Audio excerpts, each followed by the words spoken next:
Just want to make sure there's no, like, nudity or anything. I don't want a fucking, what is it, honey pop situation. This is Tyler's fantasy right here in Foolish and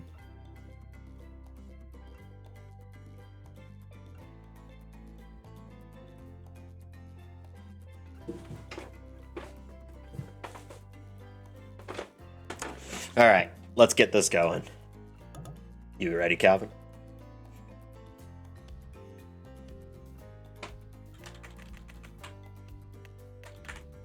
Oh, too many letters.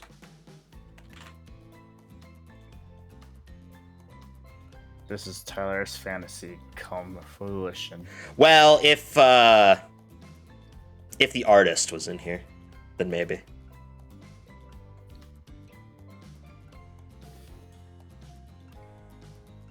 I bet she is. I don't know. I have no idea who's in this. From what Olivia told me, the trickster's in here. Oh, I scared the cat. You wake up on the beach, soaking wet, salt water stinging the inside of your throat as if you'd just nearly drowned. Water falls from your mouth as you open it to gasp for air. You have no memory of how you got here. In fact, you can only remember your own name, but not where you came from, or a single fact about your life. What you do know is that despite the outrageous beauty of the landscape around you, you feel incredibly sick to your stomach. Wow, really went down the wrong pipe, huh? You need a minute, or can I go? Oh, okay, so the narrator is sentient. Because I can give you a minute. We've got plenty of time. Endless time, really. An eternity, if you catch my drift. Whoa, not now, Ocean. Sorry, Taylor. May I continue? Please go on. Okay, then. As I was...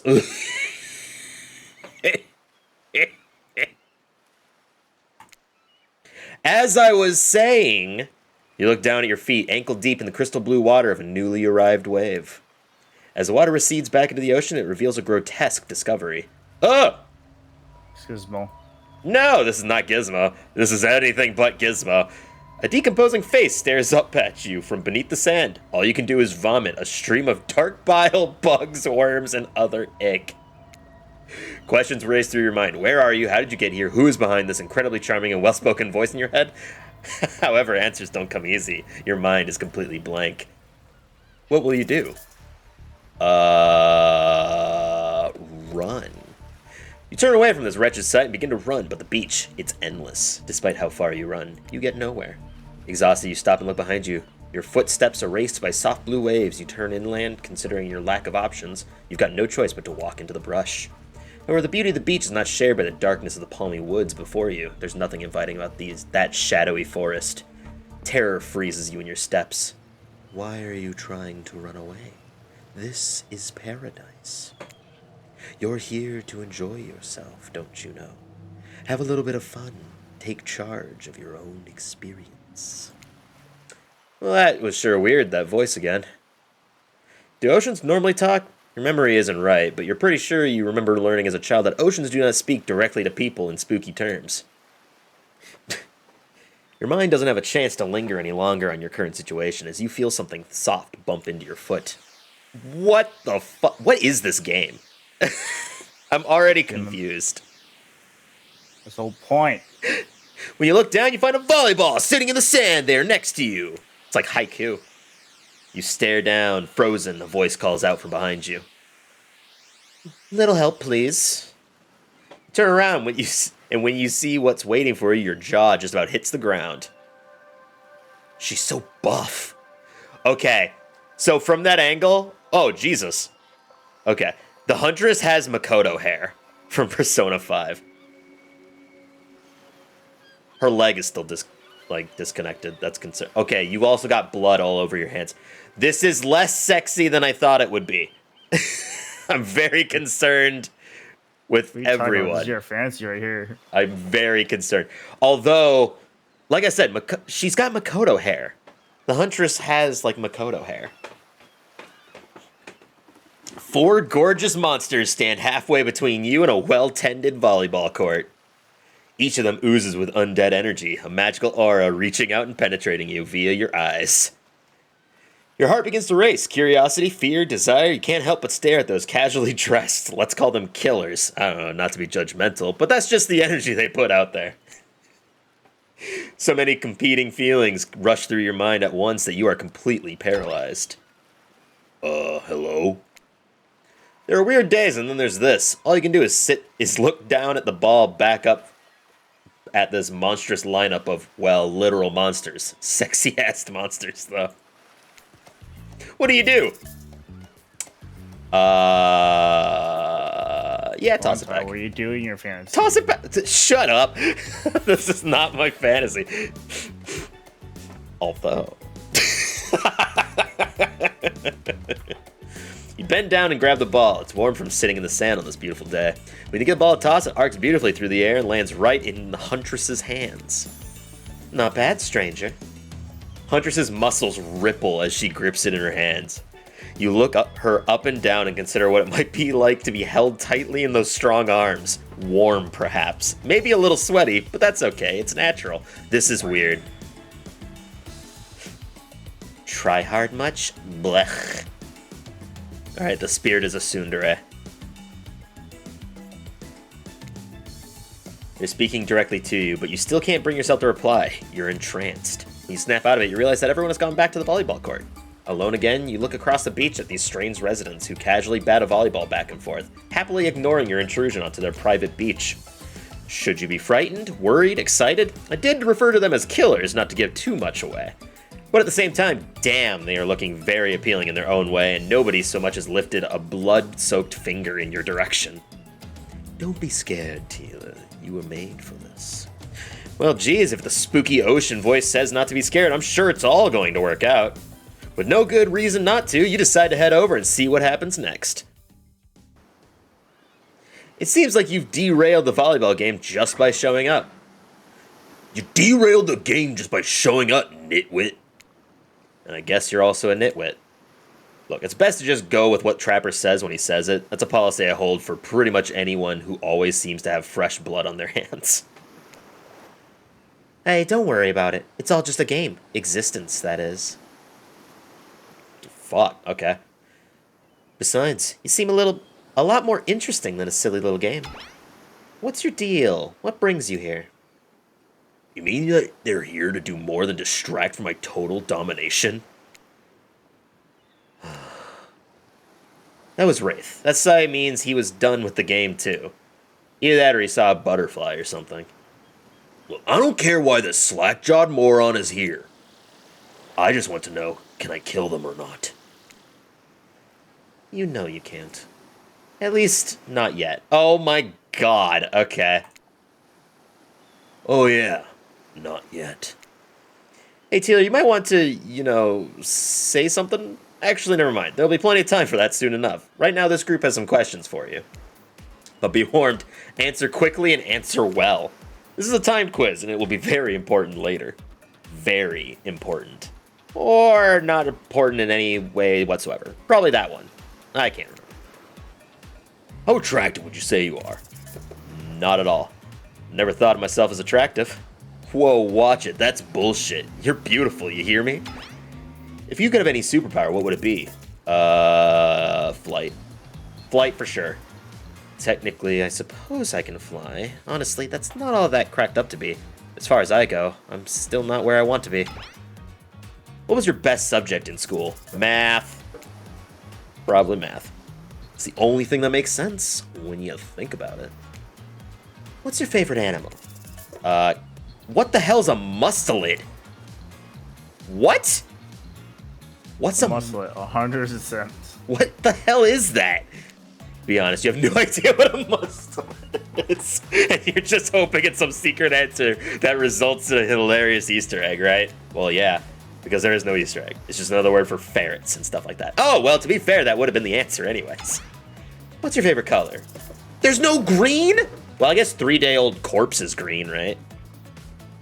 Nobody would expect me to pick this, so I'm going to say 3-day-old corpse. There is a pretty edgy answer, right? I'm pretty dangerous. I talk about corpses, no biggie. Those are no good to me unless they become frozen. You'd be surprised by how quickly good meat can spoil. Well, maybe you wouldn't be surprised. I'm still getting to know you. What's your dream job? Not working at all, really. If we get to do what we really want, why work at all? It takes a lot of courage to break free from society's expectations to climb the ladder. Only she could spin laziness into some kind of grand crusade. These damned millennials. Oh my god, the trapper's a boomer. Best flavor of ice cream. Vanilla. Horse Chocolate. Admit it, Tyler. It's chocolate. You just don't want to admit it. No. My favorite flavor is pain. Same. Same here. Mine is vanilla. Swirled with pain. Alright, Wraith is my kind of dude. I think mint chip is the greatest flavor ever conceived myself. But enough about ice cream, am I right? Hold on a second, this reminds me.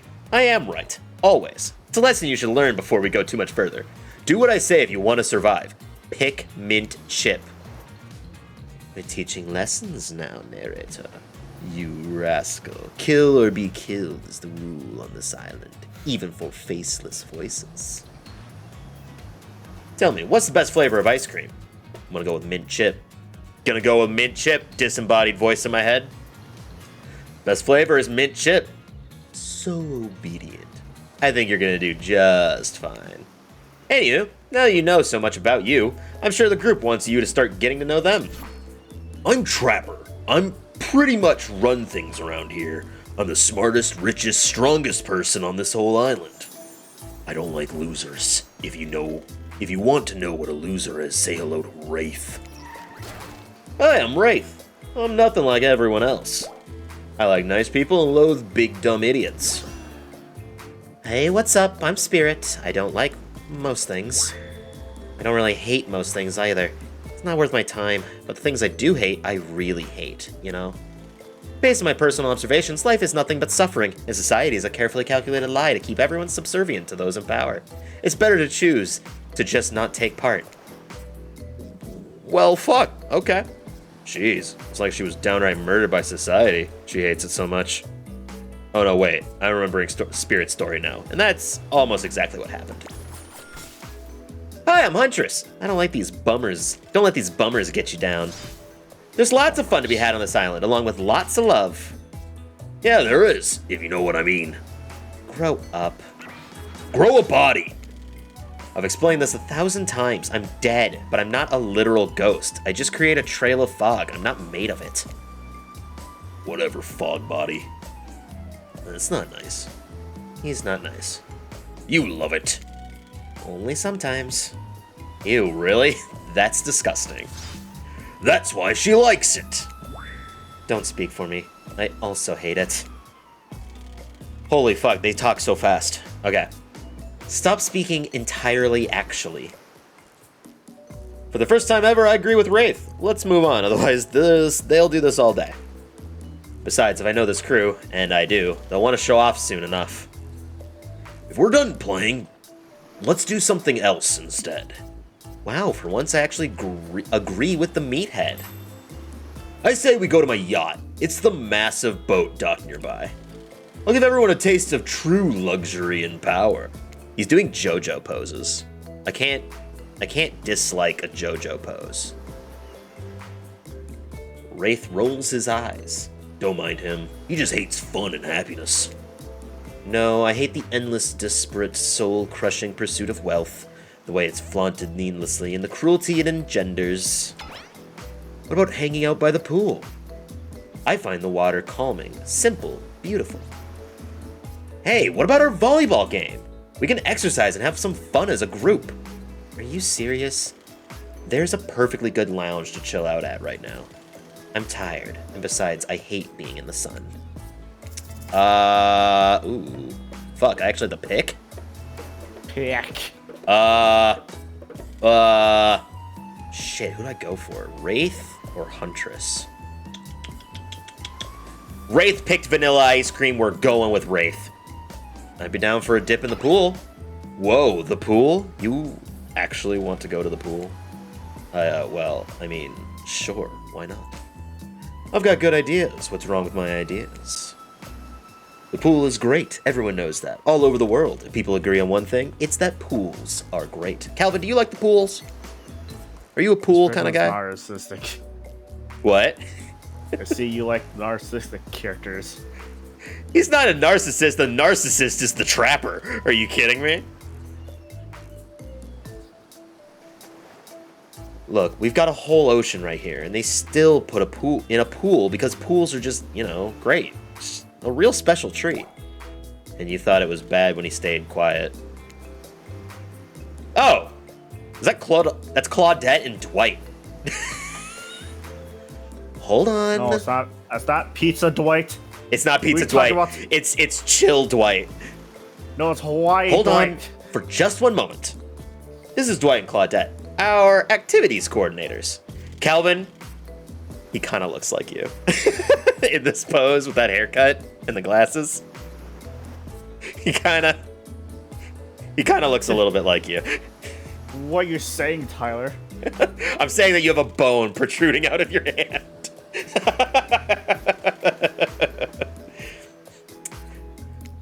They're also the cooks, waiters, bartenders, janitors, and every other job.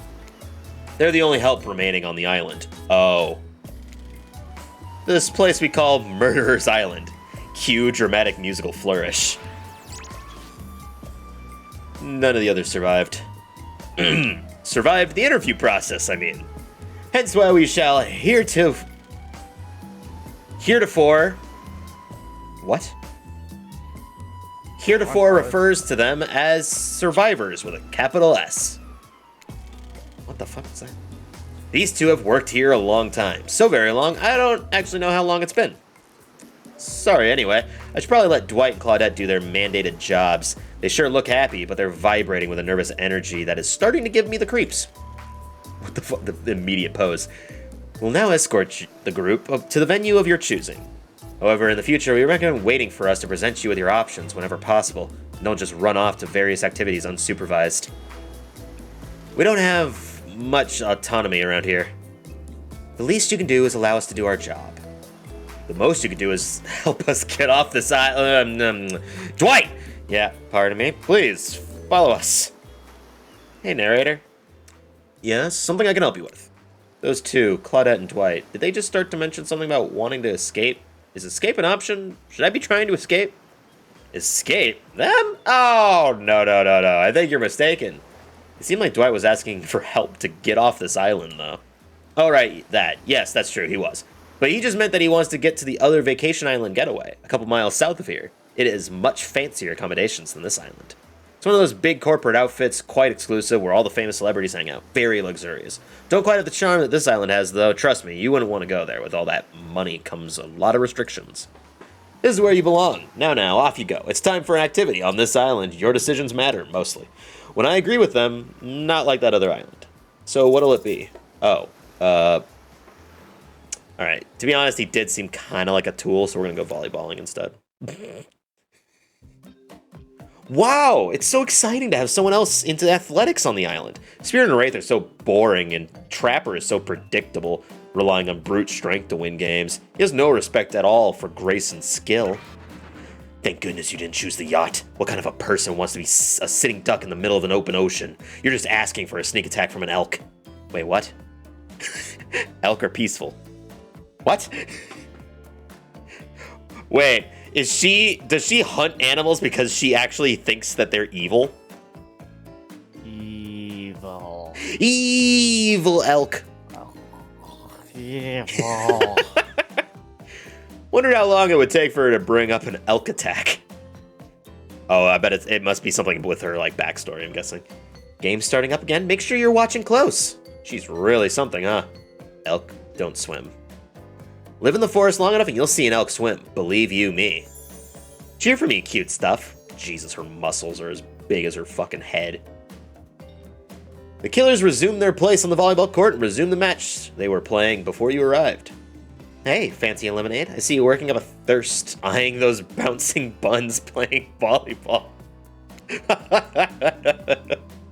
Claudette hands you a lemonade. Ooh, so fresh, so tart. She leans in and whispers in your ear.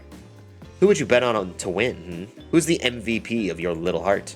You're nervous. You don't want any of these killers to hear you talking about them, or not talking about them if they're into that sort of thing. Just pick someone, please. It's not like we've got all day, night, week, month, year, lifetime, eternity, or anything. Who put sand in that guy's shorts? Sheesh. Okay, I think, it's got the better odds of winning at volleyball.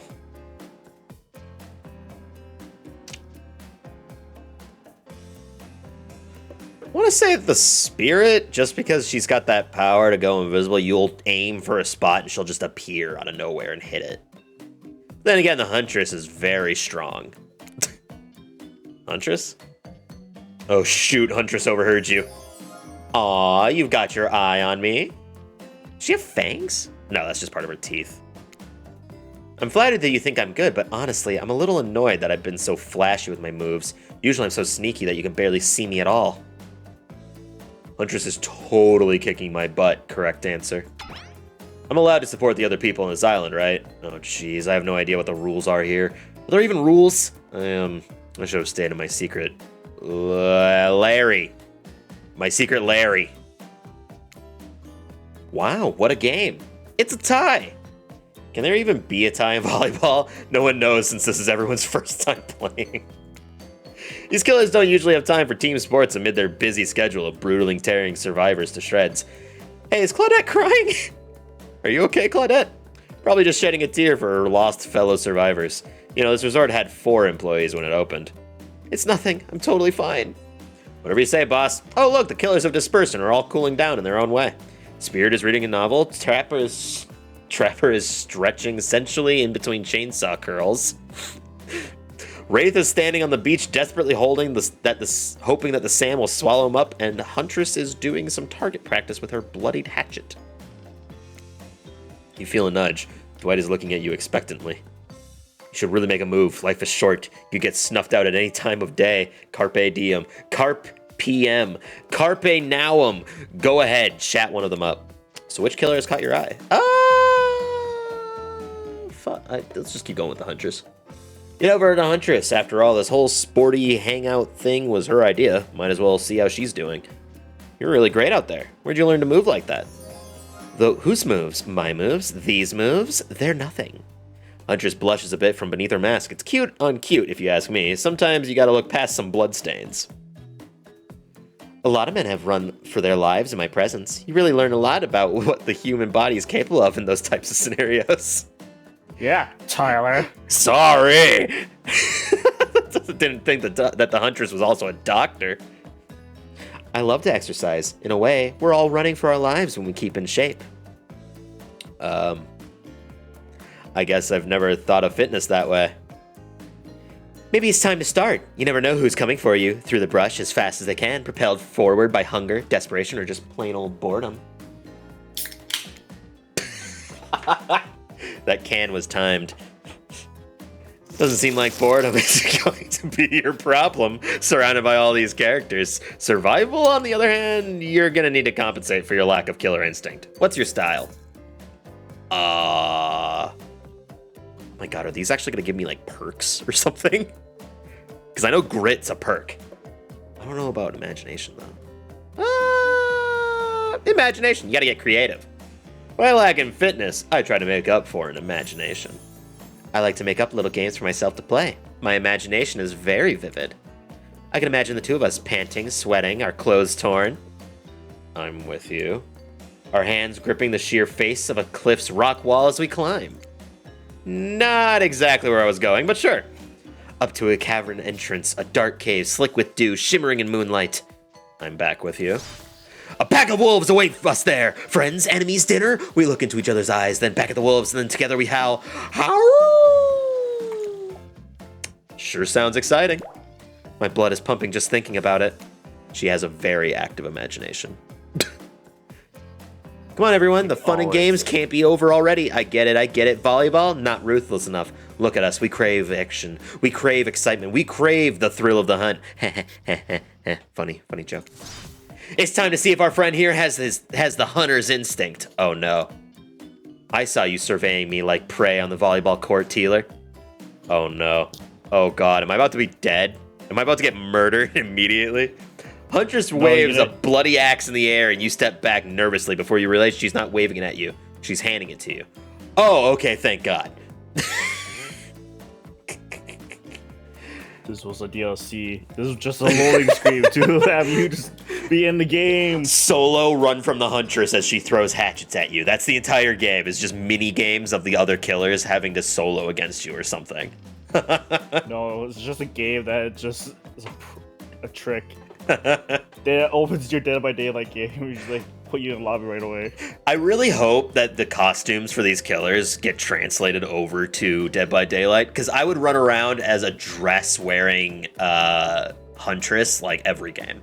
Same with the Spirit, just a big-ass hat. Don't worry, I've got several of these. It's important to hone your skills, especially when you're in a new place where threats may lurk around every corner. You need to make sure that you are the biggest threat of all. Just don't aim at those things at me. You can't even see me. Oh my god, there actually are minigames, okay? Minigames consist of two parts. On top, a pointer, which rotates in a clockwise direction. And on the bottom, a target you're going to be pointed at. Sometimes the target is immediately visible. Sometimes it's hidden until the pointer arrives. Press the space bar to stop the pointer while over the target to win. Fail to land on the target and you will lose. This is a skill check in Dead by Daylight. To achieve a perfect success, land on the start of the target area, not the end. Okay, ready to play, or do you want... okay, ready to play, or would you like me to repeat that? I'm good to go. Away we go. Show 'em what you got. Fuck. Not bad. Perfect. Perfect. Perfect. Sounds like you had practice Oh my before. god. Oh my god. I 1, wonder. 2, 3, 4. Perfect. I'm impressed. A worthy opponent. I mean, could have been better, but who's keeping score?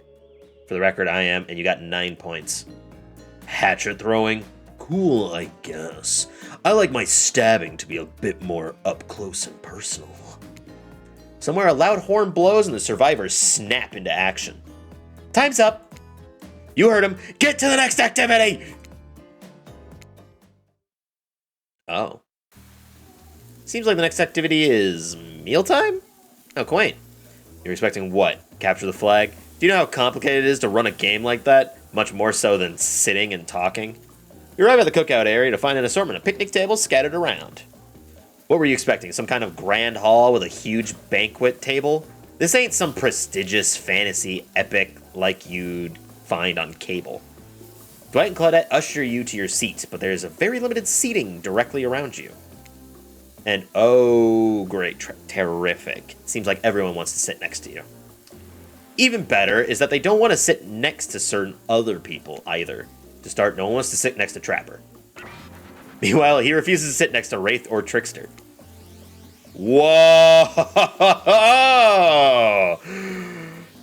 My guy. Oh yeah, Trickster is here. Surprised? Yeah, well, they don't call him Expectster. I'm sorry, even I get nervous around crowds of killers. And my whole shtick gets a little flustered. Hey there, you're looking good, Taylor. Real good. We literally can't let Huntress and Trapper sit together. No, seriously, their arms are too big. They can't fit at the table if they sit side by side. Look at this. We can't even fit everyone on screen at the same time. You probably think it was an error, but it's not. It was completely intentional. Let that be a lesson to you. Every error you think you see is a choice. Got that? Okay, Dwight and Claudette are directing traffic. You sit on one side. The rest of them will sit opposite you. Huntress and Trapper can sit at the ends with their enormous, sexy arms. Now that everyone is seated, we can begin dinner. Tonight's meal was prepared slowly and carefully with both love and hate for 12 hours over a spit. We hope you all enjoy. We really, really hope you do. Hey, you didn't actually tell us what you're serving. What are we eating? It's meat. Seasoned with a specific number of special herbs and spices that we simply can't divulge. My favorite! Meat is good. Meat is murder.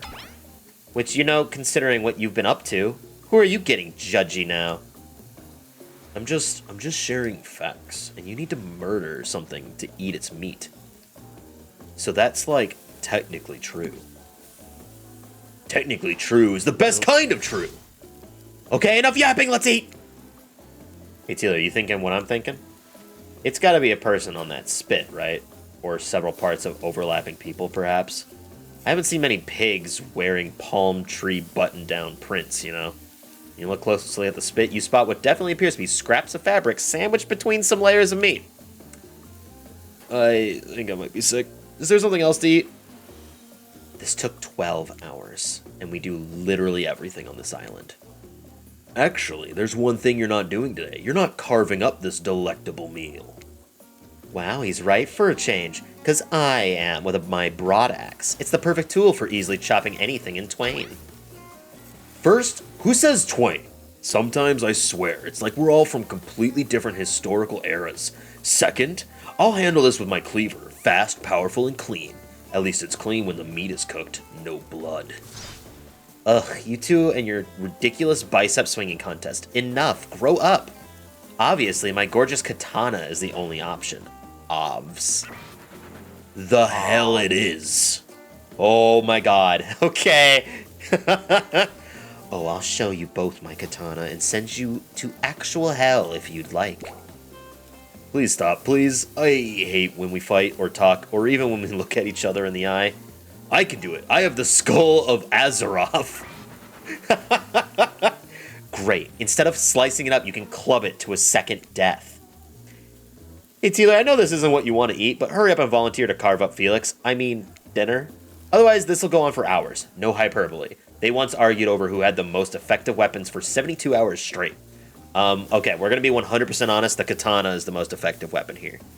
Not your fucking machete put in by two pieces. I guess you straight up have a hatchet, which is theoretically a weapon.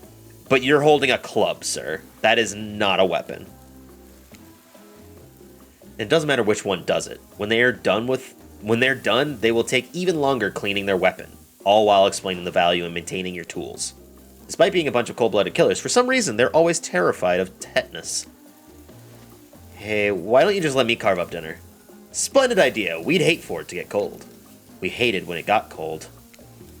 Here's a machete, freshly sharpened. Alright. Yep. Yep. Press spacebar, yep. Shoot purpose, yep. Yep. Slice. Whoa. Perfect. Perfect. Perfect. Ah, not bad. Perfect. That was pretty good. I'd like to see what you could do with a less clumsy weapon. Yeah, I said it. Machetes are dumb. Dinner is finally served.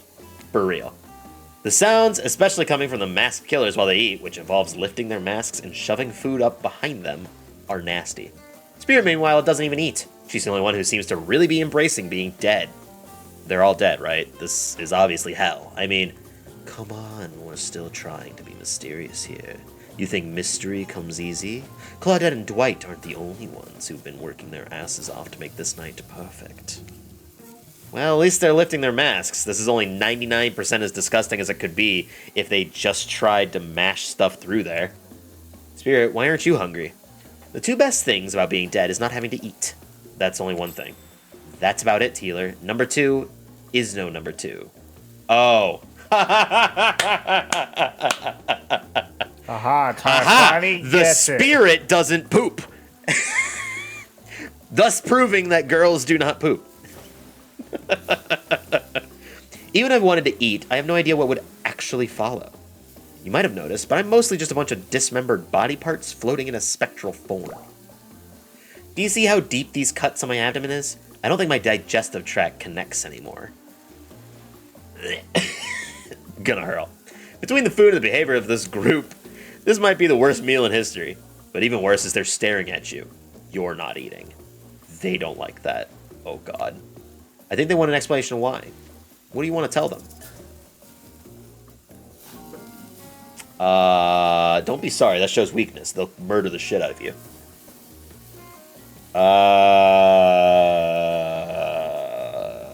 Look at that seagull. Wow, you ever see a seagull that big? I haven't. That's incredible. Anyway, what were we talking about? Lame misdirect. Yeah, she's right, Teeler. Pretty lame. Own who you are. Never compromise. Didn't you wash up on the island with no memory of who you are and how you got here? Yes, you did, poor thing. You have no idea the last time you ate a real meal, and you've been standing in the sun. But the seagull... Uh-oh. You just made a lot of good points. That's actually a very, very good point. I swear, you're beginning to feel lightheaded. It waved at me. Maybe you need to eat to survive here. Either that or someone poisoned you. No, wait, you haven't eaten, so you can't be poisoned. Whatever the answer, you're clearly about to pass out. Oh, hey, it's me again. Your friend, mentor, and guide. Narrator to the narrator. The ocean. Not sure how I feel about that characterization, but I'll allow it. I brought you here, and I might be the only one who can help you now. There's only one thing you must do to survive.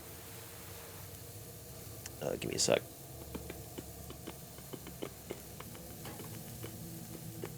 What is happening?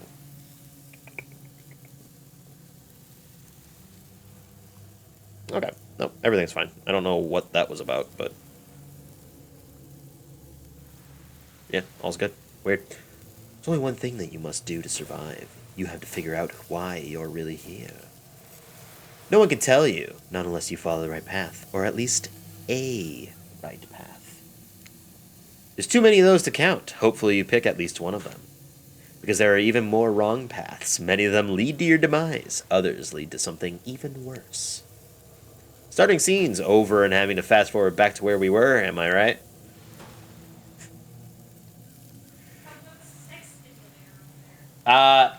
I'm about to die from not eating, so...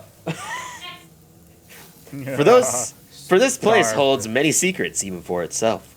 But the one that truly matters can only be learned if you answer the most important question. Why are you here? Why are you here? Answer that and you'll learn the truth. The ultimate truth. Vague, mysterious, I gotta give it up to this ocean character. That's some quality early game storytelling. Huh? I really haven't picked yet. I'm still in the prologue, I think. You wake up to find Huntress holding your limp body, gingerly pouring cool water into your mouth. Oh good, you're okay. Sometimes when I try and care for people, they have a way of ending up less alive than when I started. Which would be a total bummer if that happened to you. It's been so long since I had a normal, happy, healthy, living person around. Usually I'm just falling into the same old routine of smashing everyone's heads open with a hatchet before I really get to know who they are as a person. Ooh. They look nice. I had a burly Asian man do my nails, not a tiny Asian woman. Was it the Huntress? No. Huntress is not Asian, she's Russian. Well, she's got muscles. Yeah, she's Russian. What does that have to do with it? No, that's her origin. She's Russian. I understand that. I was saying, never mind. But you're not nearly as scared or too busy writhing in pain to see me for me. You feel nervous in her arms, not just because they're maybe crushing you a little bit, but because she's beautiful. Yes, beautiful, but I was going to narrate that fact, not, say it out loud as a single word like some creep. Beautiful mask, your bunny mask, it's quite gorgeous. Nice recovery. But now that you're awake and talking, you gotta keep this up. Did you make it yourself? You're the first person to ever ask me that. Yes, I did. You seem so quirky and cool. You can do anything. Own an Etsy store. Be a doctor. Why is it that you kill people? Hunter sighs. You can practically see the memories flickering across her eyes, but she hasn't tried to kill you yet, so that's a good sign. It's all I was ever taught to do as a young girl, so I thought it was right. Even through the mask, you can see that Huntress is blushing a bit. Seems like your line of questioning has made her a little nervous. Hey, you didn't eat much at dinner. Want a snack? She offers you some jerky. Probably human jerky, but her spice game is on point because it smells pretty damn good. It might not be human jerky. It's probably elk jerky, right? That's pretty good. I had elk jerky the other day. When on Murderer's Island, you might as well eat as the killers do. Plus, you are really hungry. And you can chow down on jerky essentially, right? I'd love some. After a moment of quiet chewing of what you choose to believe is not human thigh meat, you decide to be bold and ask another question. You ever been in a relationship before? Dang, you're really going there? You do not play around, Teeler. Huntress Huntress takes a moment to think deeply before answering. I must say, it's quite amusing to see this hulking bombshell get all twisted up with these personal questions. Kudos to you, Teeler. There was this one deer that looked at me quite provocatively in a clearing once, but that doesn't count, does it? You hear the faintest giggles bubble out from behind Huntress's mask. Oh, you're so cute, Huntress. No, it doesn't count. Whoa, what's this? You found something in the sand. Huntress reaches down to pick it up. It's a hair clip, probably left by some little girl who was playing on the beach long ago who is definitely still alive and not at all dead. Huntress closes the bag of jerky with the hair clip. Seems like she's a little mixed up on how exactly this particular item works. Should you go with the flow or show off some of your knowledge of advanced humaning? Go with the flow. Hunter's admittedly a little scary. It might be best not to correct her at this moment. What if she gets upset? She could probably kill you with nothing more than this very clip itself wielded as a blade in her nimble fingers. But honestly, would she even need the clip? Certainly, her bare hands are enough to get the job done. Take a gulp thinking about just how fragile your puny little neck is. Also, between the fainting human jerky and the probably dead girl's hair clip, you're feeling ready to get back to the group and have a lie down. Good thinking. Wouldn't want that jerky to dry out. I hate to break this to you, but never mind. Just as things are really heating up, you hear a flurry of footsteps behind you, and you quickly spin around, ready to fend off whatever new danger has popped up on this island. Only to find that it's Dwight and Claudette sprinting across the beach, clipboards in hand, which they are waving in the air above their heads. It's very important that we stick to the itinerary and attend each event as scheduled. Playing sick for cute flirt points was not a part of the evening's activities. That's strictly slotted in for after campfire story time. At this rate, we'll be late. Playing sick? No, no time for excuses. Well, there is, but that's scheduled for after what comes after the flirting. Wait, what? I'm confused. Go, go, go! He's just shoving us with a clipboard in hand.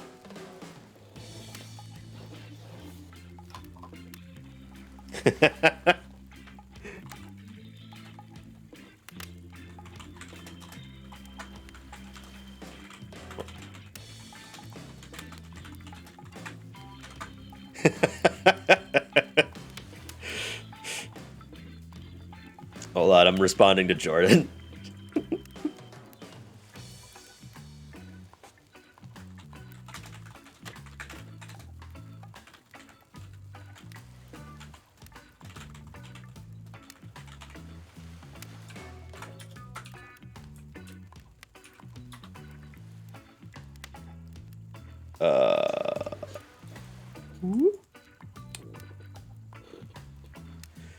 Once everyone is gathered at the fire pit, Dwight and Claudette quickly make an announcement. We're not going to blame anyone in particular, but someone, and we're not going to say who, so don't worry, you, hasn't been sticking to the schedule. That means we're behind on time for evening activities. And we'll only have time for one person to share their special spooky nighttime story. Just one story? But story time's my favorite activity. This is a narrative-heavy experience. Are you telling us that only one person gets to share? How will we decide who? Oh, great. We have to decide as a group? That never goes well. Whoever did this, step up now. I swear I won't be angry. I'll merely chop your head clean off. No fuss, no muss. Voice trembling, you realize this is probably it for you, but you embrace your fate. Sorry, everyone. I think they're talking about me. To be honest, I still don't understand how this whole schedule thing works. I guess I lost track of time while I was passed out. Been there before, even though it's taking some pressure off of me, which is an absolute dream come true. Is it really fair to pick on the newbie? Seriously, has anything ever happened on schedule here even once? Damn it, Donald! If you try to flex that authority gimmick one more time, so help me, I'll snap your head so quick and then drown you in his blood, Cynthia. Fuss and muss are back on. You two know I love to hack, slash, and slice. Wait. Donald and Cynthia? Is that supposed to be Claudette and Dwight? We all know you love to kill. It's almost all you talk about. Nobody named any names. Who even knows any names? Not us. I renounced my name. Who's Donald? Who's Dwight? Who even knows anymore? Call me nobody. But we still got to get started on story time. So, Teeler, who do you think should go? Damn it, that's a name. Please pick somebody quickly so that the tropical vacation doesn't turn into a bloodbath. I want to hear a spirit story.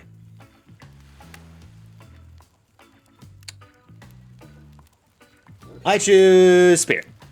Whoa, whoa. This entire experience is being carefully crafted to avoid an IP infringement lawsuit. Let's be careful with the catchphrases, will you? Really? You want to hear from me? Spirit huffs and dramatically rolls her eyes as she gets to her feet in front of the campfire. Don't let her talk you out of it. She's great with ghost stories. I don't know where she gets it, but she comes up with the scariest stuff. Seriously disturbing, even to me. And I literally pulled a guy's skull and spine out once with my bare hands. Talk about bullshit stories. If everyone else is gonna chit-chat, I guess I can just sit down. And Huntress' eyes go red behind her mask, and both Trapper and Wraiths take their seat. They know when it's worth fighting, and when it's not. Well, I hate to break it to you, but tonight's story isn't scary. It's a romance. Too late now, though. I was selected, and I'm going to tell you my story.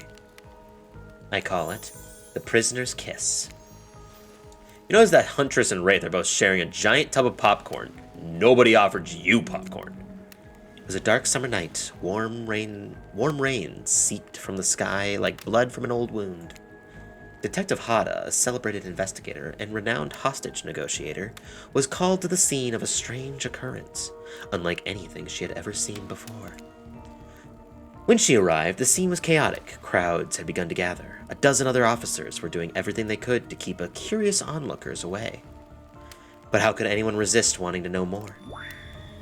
For there, in the middle of a busy market, had appeared a giant box. Strange, alien in its appearance, and massive in size. No one knew how it got there. Was it delivered? Built on site? In such a busy area, how could something like that just appear? A mystery. It was as if conjured by magic. But this was no illusion. The huge box was very real, and someone was trapped inside. Spirit pauses her story to look from face to each audience member. She has no expression, but you feel her vibrating with energy. She's in her element. "Help me," cried someone inside the box. It was a man, terrified, trapped, imprisoned, his voice trembling. But now it was as if every detective in the city was there, looking this strange structure up and down, inspecting it on every side. It didn't make sense. There were no doors, no windows, no fasteners or seams. It was completely solid, and made too heavy to move by hand. Solid, that is, except for a single small slit, just enough to see bloodshot eyes of the prisoner trapped inside. "I don't know what happened. I woke up and here I was. I'm so scared. Please help me," cried the voice as he pleaded for his life. No stranger to tense situations, Detective Hada comforted the man. She used her training to calm him and buy time for the other investigators. However, time did not bring clarity, only anxiety, as the night dragged on with no progress opening the box. And as the night grew longer, the seeping rain puddled on the ground. The man inside grew more desperate, more sad and lonely, more pathetic and in need of help. But Detective Hada was no help at all. Powerless to save him, guilt began to weigh on her like it had never before. "Don't let me die in here," the man begged. "Don't let me die alone." "Stay calm," instructed Detective Hada. "You're not alone. I'm here. Hell, half the town is here. We're all in this together, and we won't let this be the end of your story." Looking through the narrowest of passageways, Detective Hada watched her own reflection in the tear-filled eyes of the strange, sad prisoner. Together they both wept in silence at the hopelessness of the moment. "Promise?" asked the man. "Promise that I'm not alone?" "Yes," she promised, "I do." A simple pledge. She felt an instant connection like she had never felt before. Not to her family, not to her friends, not to any of the other hostages she had worked so hard to free before. And so when the man's eyes closed and backed away, it didn't scare Detective Hada, for she knew he would return, and he did, pressing his lips to the narrow slit in this horrible puzzle box, repeating his question again, steam flowing from his mouth as he asked, "Promise? Promise that I'm not alone?" "Yes," she promised, "I do," and pressed her palms against the cold outside of the box without truly knowing why. Detective Hada leaned forward and placed her own lips upon the opening, letting her breath creep into the strange structure, allowing her warm lips to fall on this man's. It was a gentle kiss, a moment of compassion. She could feel in this brief contact the beating of her heart, pulsing blood through every inch of her body, matched beat for beat in this soft touch. "Thank you," said the man, no trace of fear remaining in his voice, and he backed away from the darkness, disappearing in a single moment of eerie calmness. "Get back!" yelled an officer. suddenly thrusting himself between Detective Hada and the box, breaking a silence that would soon be filled with a cacophony of whirring gears and clicking latches, a symphony of mechanical activity happening all at once. Something had triggered, as if an unseen lever pulled, and the side of the giant box began to slide open. Detective Hada gripped her flashlight tightly and pushed forward into the foggy interior of the giant box. Her feet splashed in the puddling rainwater, her heart racing as she swept her light from side to side. That's when her eyes landed on the man, or at least landed on what should have been him. There in the corner of the box was a pile of pieces, like parts of doll almost pulled apart, or perhaps that's just how Detective Hada had to think of him in that moment to survive. A collection of segments, limbs, pieces, disconnected from one another, cleanly severed and placed in a neat little pile. And atop that pile, a head. Cold, pale, eyes open, lips an icy blue. Spirit stares at the fire, her own expression lifeless, her lips blue, tears fall from her chin and soak into the sand at her feet. You're blown away by the story, and it's safe to say you're not alone. Everyone else is looking into the fire or up at the sky. Anywhere but at Spirit. It was you who chose her, who had initiated this harrowing tale. So sad, so creepy, so sensual? She really went into great detail when it came to describing that kiss. Too much detail, and now no one is sure to act. Dwight and Claudette are staring daggers at you. You had to do something. This game is supposed to be a lighthearted romp. Please, I said do something. Stand up and try to start one of those slow claps. Yeah! You stand up and clap once. Then after a beat again, slowly building a dramatic ground clap. Wraith stands next to you and claps. No one else does. You suck. Spirit floats off as the clapping slows to a halt, which happens almost immediately because it is slow to begin with. Usually they're much more disturbing. More disturbing than that? No. You don't regret picking Spirit to tell the story for tonight, but you have to admit to yourself that even on the strangest day of your life so far that you can remember, at least you still weren't prepared for that.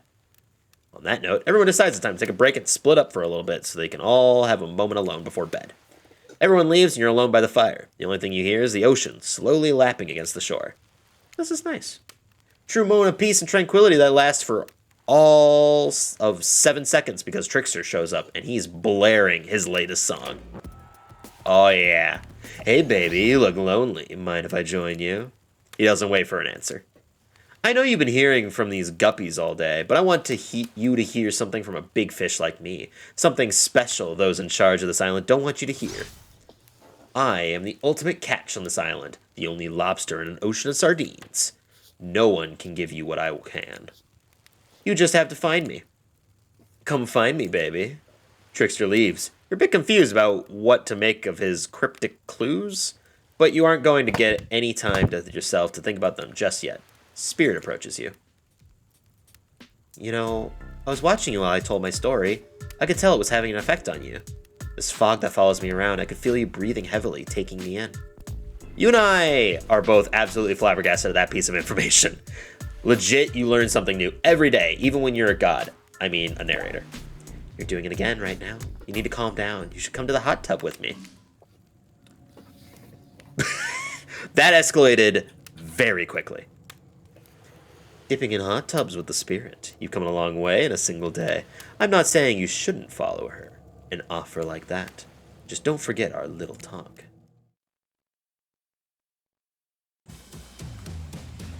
You and your storyteller friend slip into the water. It's just the right temperature for an evening dip. Plus, if some jealous shark comes along and manages to jump from the ocean into the pool, you're pretty sure your killer companion could handle it.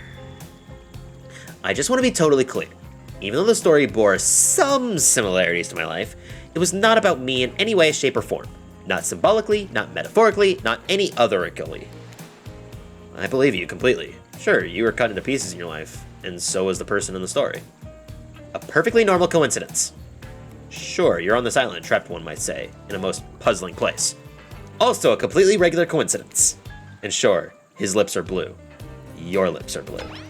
Really? You'd call this blue? Searching for answers, hoping to find revenge? Okay, so the similarities stop there, I guess. Coincidences? Sorry, the coincidences. Get this through your head, whoever you are. Samurai blood runs through my veins. Or well, maybe it has coagulated by now. No need to sweat the details. Regardless, I'm a descendant of noble warriors. Thousands of years of training with bladed weapons preceded my entrance into this world. Do you know how many swords that is? A lot. You've got to figure that with that many sharp edges, a person is bound to get disconnected from a body part here and there. The truth is, and I wouldn't typically share this, so don't go blabbing about it. I dreamt that story, like watching a movie in my sleep, when I was just a little girl, years before my father sunk his blade into my skin. I've never been able to shake it. It's a very adult story for a child to dream. Do you believe me? Yeah. I know we just met, but yeah, I do believe you. The way you told that story, it clearly came from someplace deep. Fool! Who taught you to trust a stranger? You're gonna get hurt if you don't learn to take better care of yourself. Now you've got me wondering, do I believe you if you believe her or not? And if I know everything, because trust me, I do know everything. Don't I already know the answer is my own question about if... Wait, what? To my own question about if I believe your answer to Spirit's question? Whoa. Ocean air got me tripping. Sorry, I didn't mean to distract us both. What's important is that a certain corpsey cutie floating in a cloud of magical mist might still be waiting for you to say the right thing and free her from her puzzle box. If you believe that she is the... Damn it! Got me going again. Unfortunately, before you can follow this conundrum to what will surely be a mind-numbing cycle of new questions, find a certain to someone standing before you with a fresh towel ready to dry you off. Sorry kids, but it's time for bed. I might be the youngest one here, but I'm no kid. I do, however, love being wrapped up in a fresh, clean towel. My mother used to help me wash my hair when I was young. She'd comb out all the tangles and tie a ribbon around it before sending me on my way. I miss her. You watch as Spirit stares off into the distance, her hand gripping into a tight fist. She doesn't notice you're watching her at first. When she catches you looking, she turns away, roughly grabs a towel from Dwight, and then pushes him and Claudette aside as she floats off. Well then, shit. Get over to the campfire. The heat is comforting on this chilly night. Looking into the crackling embers, you think about Spirit's story about the prisoner in the puzzle box. If you manage to escape this place, will you leave with your life? Or has it already been taken from you? And it's just a matter of time until you make a gruesome discovery.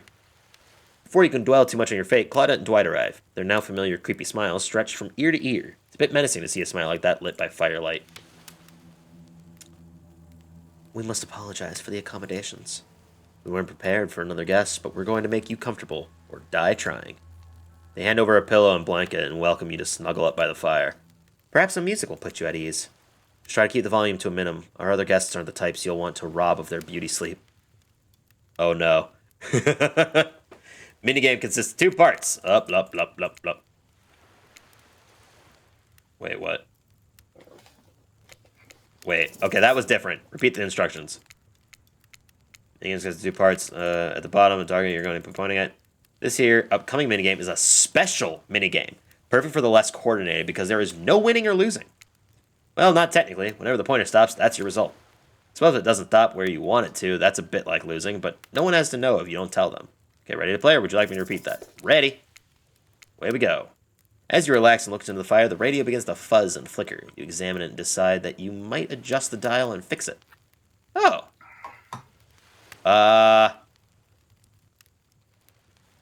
102. Let's see what's on this station.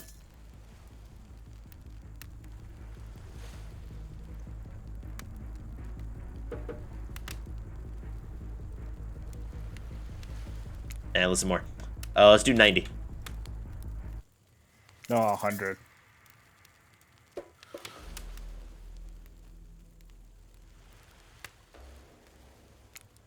100? Alright. Boop. Ooh. Some metal.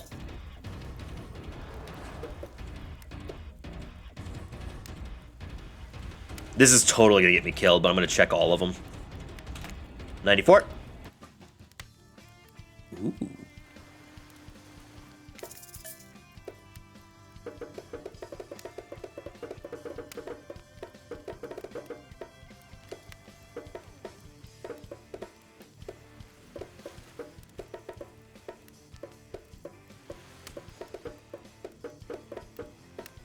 Uh, 96. All right, let's talk 69. about for us. It means two major things. First of all, the community is you out there.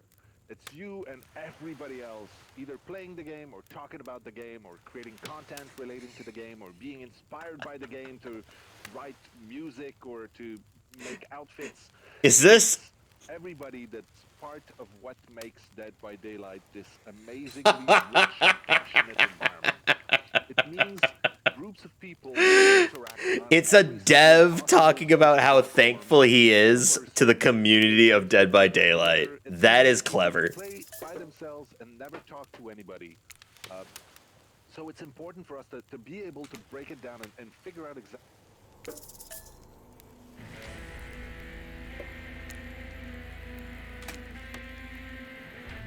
Oh, that's just a straight up theme. Ooh, mysterious.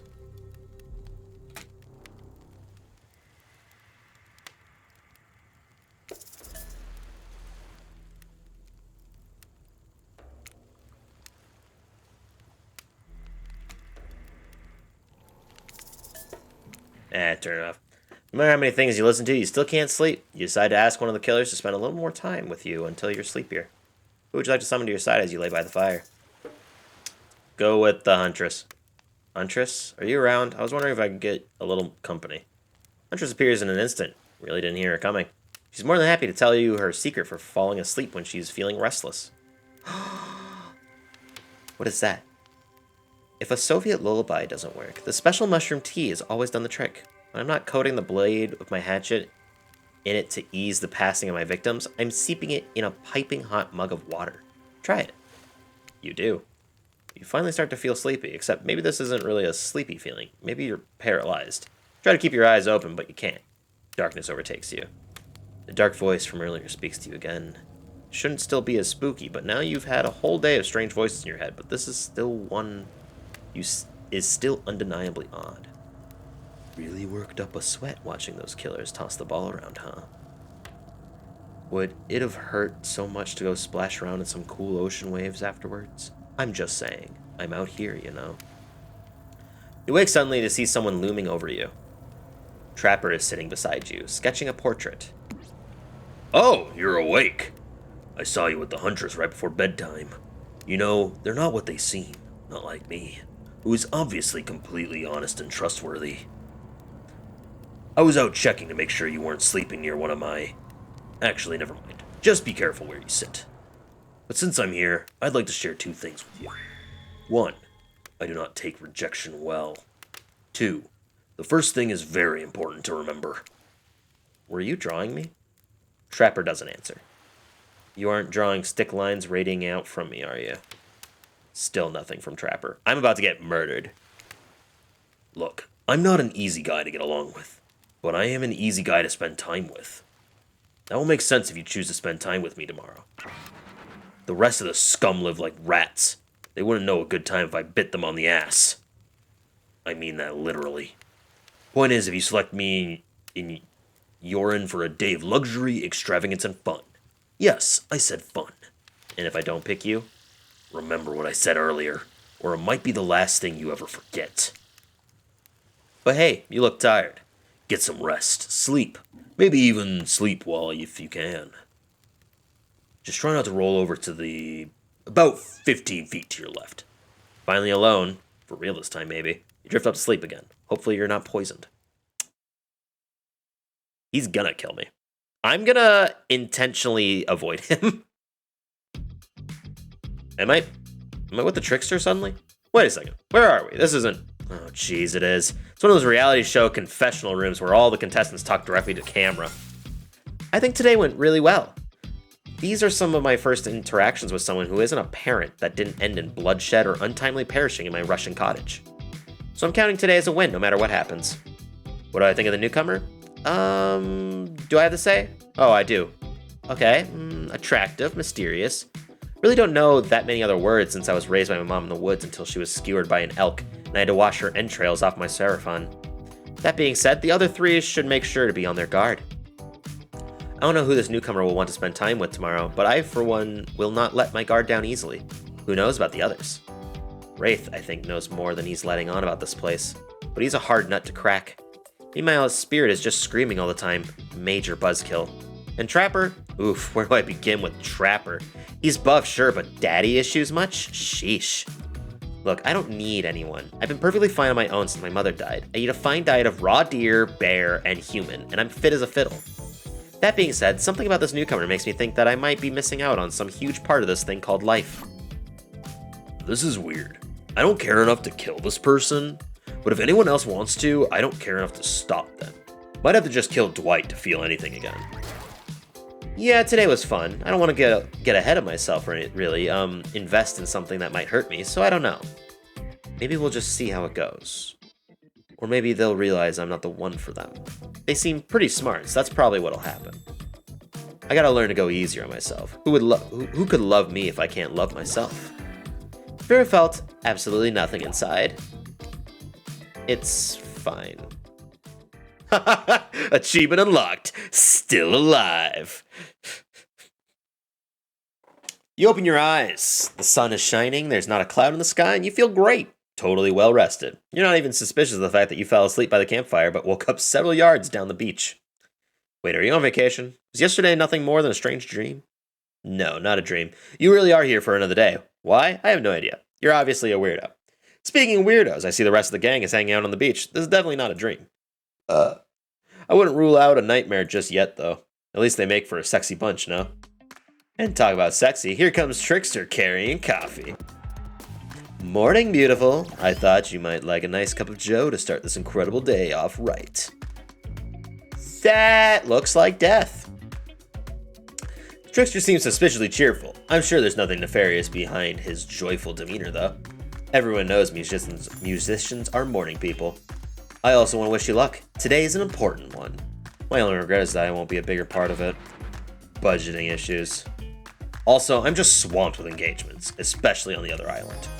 Trickster winks at you. If you want to ask him how to reach the other island now, is the never mind, he left. Well, at least he brought me a cup of... No, wait, don't drink that! What the hell was that? They don't call him Trickster because he's good on a skateboard, and he definitely didn't get that name because he brings people drinks so they can have a good morning. That was almost certainly not coffee, and I don't want anyone actually poisoning, imprisoning, and torturing you yet.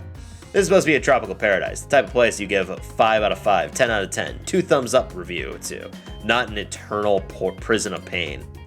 And please make sure to leave a review. It really helps with the algorithms. Just trust me, I'm looking out for you. So can we please move on? Hey, wait a second. How could a possibly omniscient, possibly unreliable narrator physically just knock that coffee out of your hand?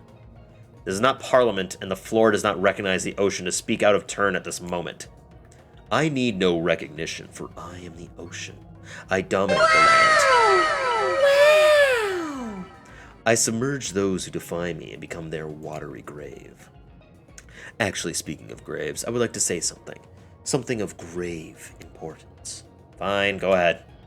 Even if this place is an eternal prison of pain, and I'm not saying it is, even a place of extreme horror can still receive a 5 out of 5, 10 out of 10 thumbs up review. If it was crafted with love, and or that's the type of thing you're into. You know, the ocean is right. A lot of hard work goes into a place like this. You should really judge it on the artist's intent. Whenever possible, start with from the mindset of giving them the benefit of the doubt. Constructing these elaborate simulations, vacations, is not easy to do. Sometimes there are some small bugs or inconsistencies, but that's just the nature of the process. Perfection is overrated. The universe is filled with mysteries. We ought to celebrate those who venture to bare their souls as part of a creative process with the ultimate intent of making things for our enjoyment, not be overly critical of them. Are you truly trying to sell me on this place actually being good? You don't have to say it like that, especially after I saved you from that poorly made cup of coffee. Sorry, we should have been here 5 minutes ago. They always do this on the second morning. Sad, really. Even if they do make some great points. Oh, sure, they make great points, I agree. Can we please move on? Yes, of course, apologies, Teeler. The last few minutes aside, have you been enjoying your time here on the island? Yeah, but it's been really entertaining. I'm not suspicious there's no option. I was gonna try my stay on this island besides really entertaining. Wow, 10 stars, here we come. Can someone remind me to skip this section next time? Nope. We do not need to ask you one more question, though. Or we do need to ask you one more question, though. We all had to sign away our rights to say anything negative about this place. Would you please sign this non-disparagement agreement? Yeah, why not? Yeah, I would hereby agree to participate in a verbal contract stating that I, Teeler, will never say anything negative about my stay here on this island. Perfect. Delightful. Excellent. Yes, God yes. Damn, Tyler, I knew you were willing to sell your soul out reading the contract. Look, if I said no, I'm pretty sure I would die. Hey, Teeler, it's totally cool if you have constructive feedback. The place to leave that is in a positive review, because we all know that nobody reads negative reviews of games or resorts like this. Anyway, I see Dwight and Claudette have gone into a trance, and with the grumbling I hear from your belly, that can mean only one thing. Breakfast. Whoa, okay. Took a turn there. Perfect timing. Everyone rolls into the dining area to lard up those sexy little bellies with pancakes and bacon. And so much for maintaining these beach bods. We're all half naked in a tropical paradise. Can we get some strawberries here? A yogurt? Magic powers will only get you so far. Even killers watch their sodium intake. Take the plate and sit down, thinking about yesterday and the whirlwind of feelings you experienced. Danger, dread, disorientation. It was like going through puberty again, except all in a day on a beautiful and mysterious island. Looks like you're not the only one doing some introspection, though. Trapper stands up to talk about how his day went, in case anyone was wondering. Personally, I wasn't. I can't imagine you could make me any angrier today than you did yesterday, but I really hope you do. I really, really hope you do. Unrelated. Anyone see where I left my cleaver? Haha, just kidding. I always know where my cleaver is. Well, that was bizarre. Back to your brag. Nope. Now Hunter steps up to talk about her feelings. At this point, anything could happen. I'm open to all the possibilities the strange island has in store. How open-minded. Oh well, that surely must be it. No one else would just weirdly stand up during breakfast too. And just like that, here comes Spirit. If I look especially well rested this morning, it's not because I slept well, as you know. I'm much too dedicated to finding revenge to ever sleep again, but because you all really left me alone yesterday to be my best, not constantly annoyed self, and I thank you for that. Now, if you don't mind, I'm going back to quietly resenting being trapped here with you all while looking cute doing so. Guessing Wraith has had enough time to work up the courage to speak in front of a group. Ah, perfect, there he is. Take us home, Wraith. Oh, hey, that was fun yesterday, huh? Yeah, I mean, not like too much fun. That would be weird, but like a good amount of fun. And now they're all looking at you expectantly. Wait, are you supposed to stand up and explain how yesterday made you feel?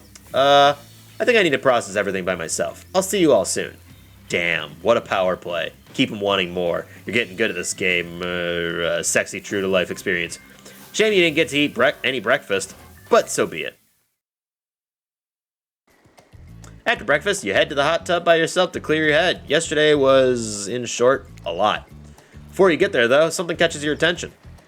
You hear that? Who are you addressing? Me?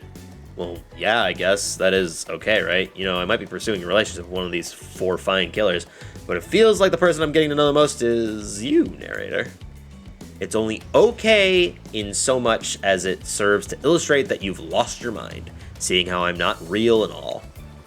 Yeah, I heard it. I heard it this time. I think it's coming from behind the pool shed.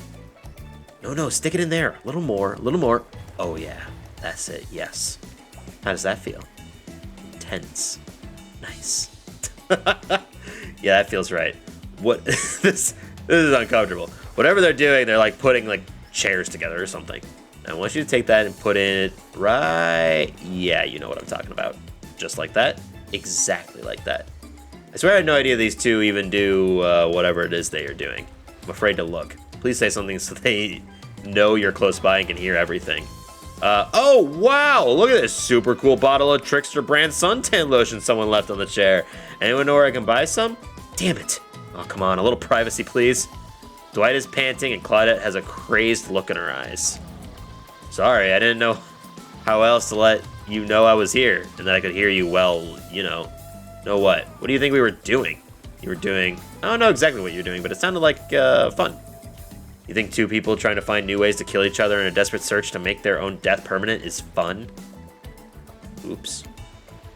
We get 5 minutes to ourselves every day, and we spend it hoping if we stab each other in just the right spot, we won't get resurrected. Wait, what? I've come to believe that the key is finding the exact place we need to bleed out from, and I believe that place is in our appendix. Why else would it be there? That makes sense to me. Did you actually think we were me and him?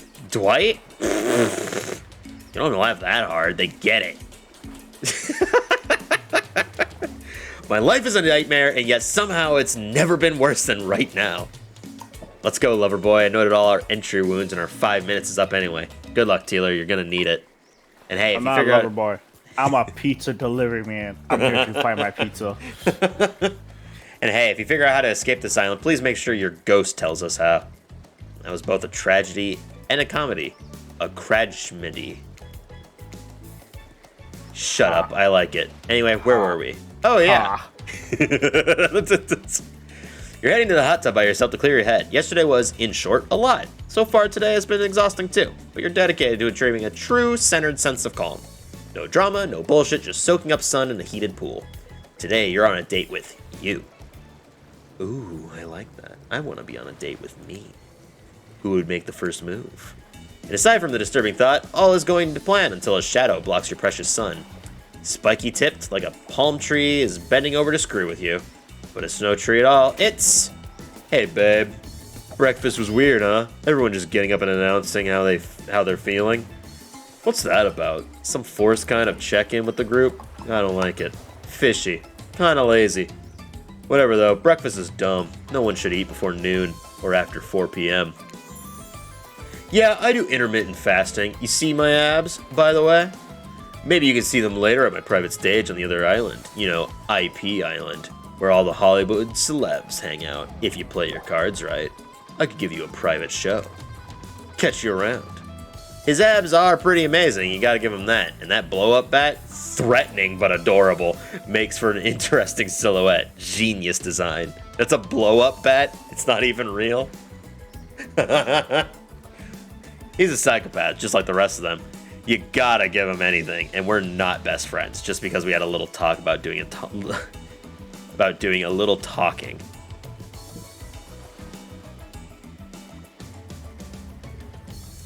We're not the best friends just because we had a little talk about doing a little talking. It's not an open invitation to go smashing the fourth wall every 5 seconds. Okay, now that the guy is gone and we've got some ground rules established that we're definitely going to abide by, it's time to lay back, take some deep, slow breaths, and... Nope, another shadow. These people will not leave you alone. Let's see who it is this time. Ah, yes, Huntress. That makes sense. You two have gotten pretty cozy. We should get out of here. I know a place that's quiet and out of the way. No one will be able to hunt us. I mean, hear us there. Doesn't that sound intriguing? But immediately, a flood of worry floods your brain. Should you pack a picnic? Bring your swimsuit? Pocket knife? Decide to bring as much as you can. You may have to make a run for it at some point, and you should be prepared. But of course, you washed up on this island with nothing but the clothes on your back, and you've got nothing to gather. Are you really ready for this? I mean, they call her the Huntress, not the Hugstress. You look up at this towering goddess, trying to form a sentence when suddenly, before you can decide if you want to go off with her, the Wraith interjects. I don't usually do this, but I had a dream about you last night. And yeah, I mean, not like a weird dream, but like, I don't know. I want to tell you about it. You want to maybe hang out with me today? Ugh, why am I so bad at this? No worries if not, I guess. Huntress seems pretty great too. Tough choice. You weigh your options quickly because you can only go on a date today. And also don't want to get hacked to pieces for saying the wrong thing. It's always good to remember that these are all cold-blooded killers, but you know what they say. When life gives you lemons, you make lemonade. And then die a horrible, retching, writhing death after drinking it because the lemons were poisoned all along. Sorry, this island has really got me tilted. So who will it be? Huntress. I don't care if I die. I gotta go with the Huntress. Whee!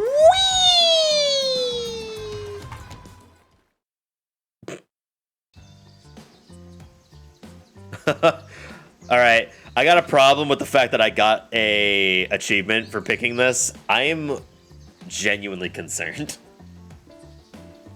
You and Huntress make your way to a secluded beach house. Your heart's thrums in your chest. Don't look it up. Thrums is a real word, I swear. Are these nerves of excitement or terror? Isn't it fun to mix the sexy and the horrifying? I'm gonna look up thrums right now. Really? Yep, I'm doing it right now. Thrums.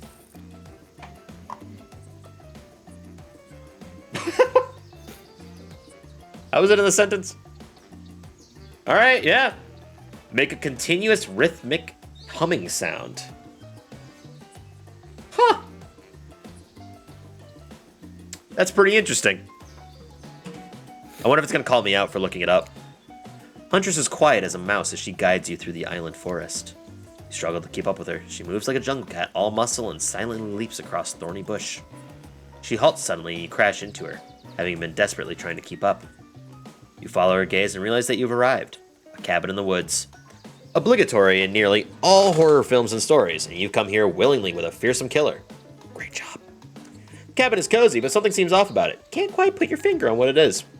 Huntress stares at you through her bunny mask, cocking her head to the side as if trying to gauge your reaction to her hideaway. Are you gonna invite me inside? Why do you need an invitation? Are you a vampire? That's actually funny. Oh. Is it just me, or did the Huntress seem a little disappointed? Didn't peg her for a lover of the Fang, but hey, I don't judge. Come in, let's explore. Oh boy. You follow her inside. It's creepy, rickety, and definitely not up to code, but it has a certain homey charm. You know what? I should also probably actually just Google quick. I doubt that this is the case. Does Hooked on You have nudity?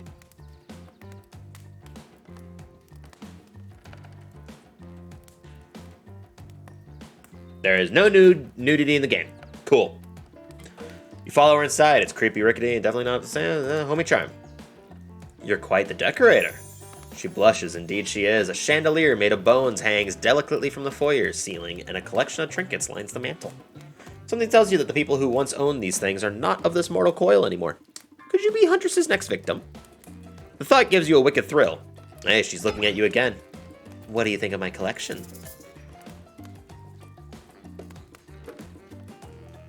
I could learn to like this.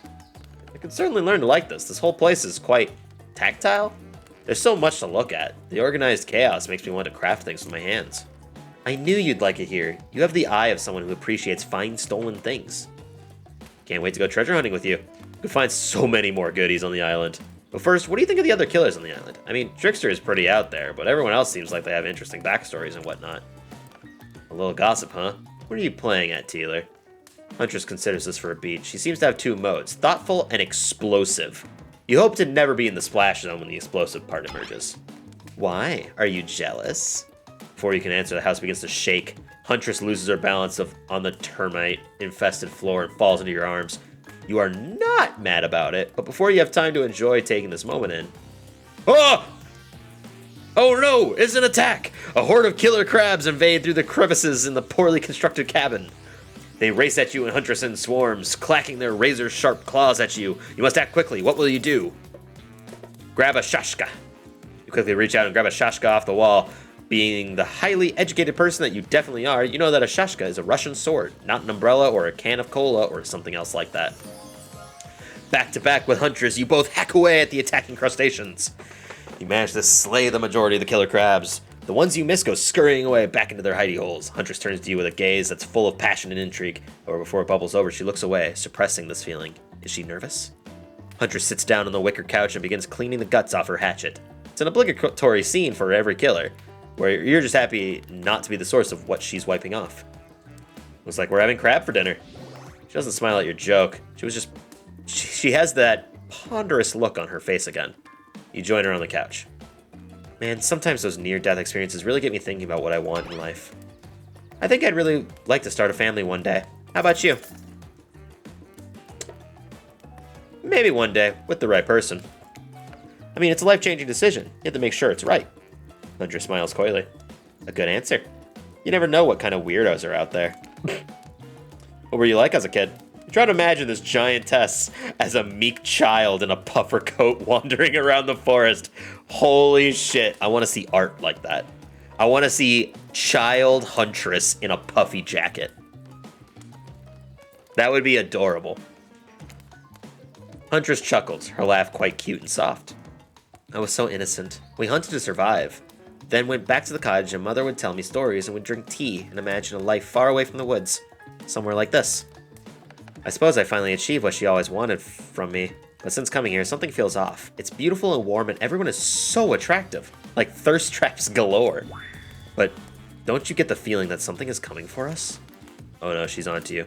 But onto you about what? Swirling memories rush through your head, nightmares, visions of a dark cloud, Claudette and Dwight's vacant stares that bell some sort of hypnosis. Quick, validate her theory and try to push it off. Totally. I think you're onto something. What do you know? How long have you been here? Do you remember anything at all about why we might be here? I've been having these dreams. seeing things. I think we are all serving some greater purpose here. Huntress reveals a strange object that she stole from near the stage where Trickster performs. It has some strange symbol on it. Is that a treasure map? Truthfully, it doesn't seem that strange to you. It's just a glass bottle. However, that label is interesting. She hands it over to you, but before she can explain her theory, Claudette and Dwight burst in on you and interrupt. We have a dramatic announcement! But it needs to happen at the beach. Aw, but I was having fun. You arrive at the beach and realize you were set up. There's no big announcement at all. What we have here is a good old-fashioned rivalry. It's true. Exactly like that voice that we cannot hear and certainly aren't referencing says. We were forced to interrupt your lovely date by another killer. They are here and ready to make you an offer of love you won't be able to deny.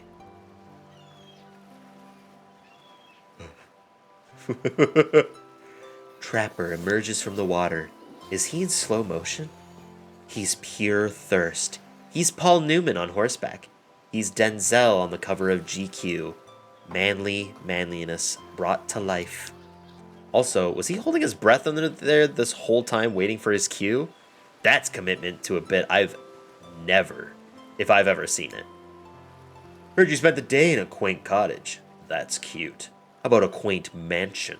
Or better yet, how about one on each continent? Yeah, I'm including Antarctica. I'm really, really rich. Think of how cozy we can get in there in a snowy 10-bedroom chateau. One of those pools that is half indoor, half outdoor, but nice and warm throughout. That way you can kill a mama polar bear from the outside while watching her cubs cry over her body from the inside.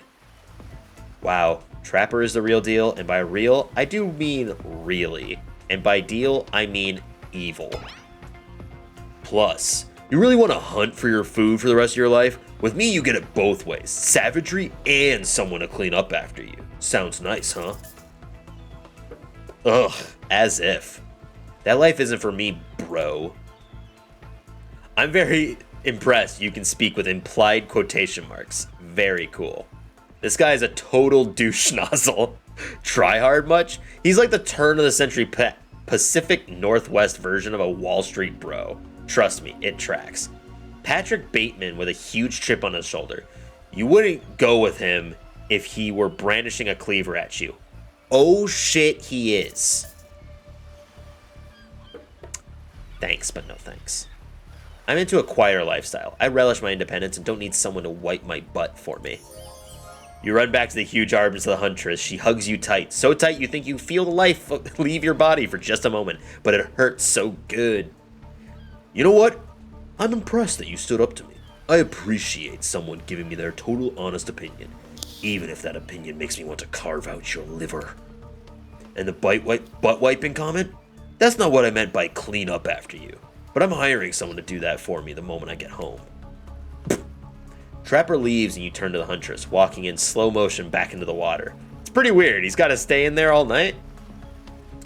Shall we continue our date? Back to the cabin? Ooh, it's dark.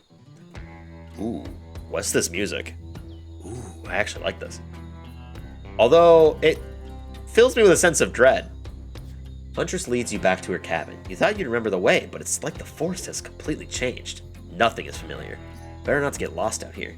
Can you believe that guy? Classic Trapper pulling a move like that. I'm so glad you chose me, though. I don't think we're exploring all there is between us yet. She winks a bunny-masked eye and scoops you up onto her back.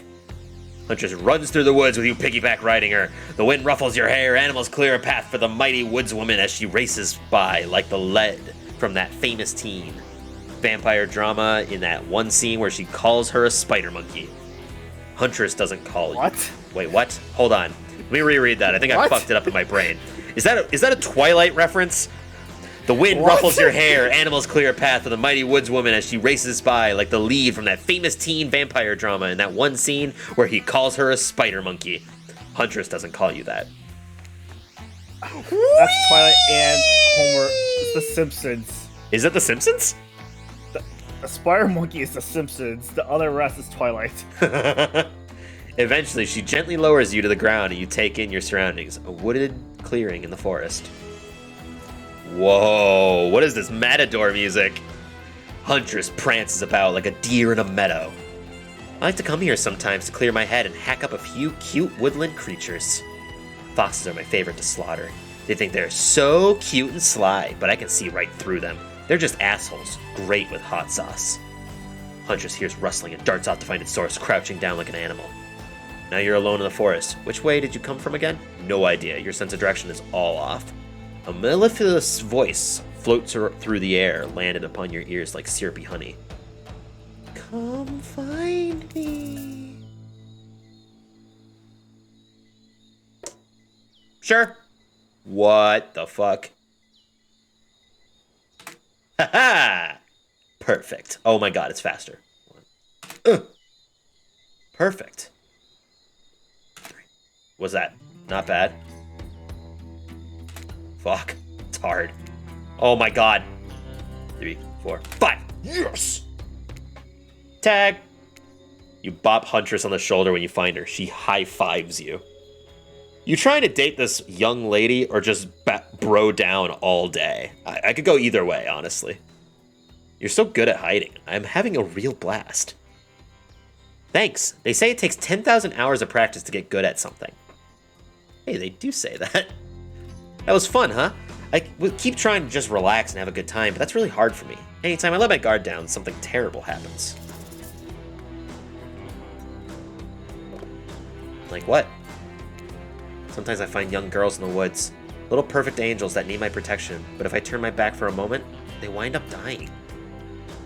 That got dark. You feel like Huntress wouldn't admit this to just anyone. Oh look, Claudette and Dwight are back. Okay, we swear we are here for a good reason this time. Yeah, no one is manipulating us this time. It's just time for dinner. Come grab some grub. Some grub. What a fun day you've been having. I can see it written all over your face. You're shining. And that's not just the remaining anxious sweat from spending an afternoon courting a psycho killer. No, you are really feeling this whole romantic experience.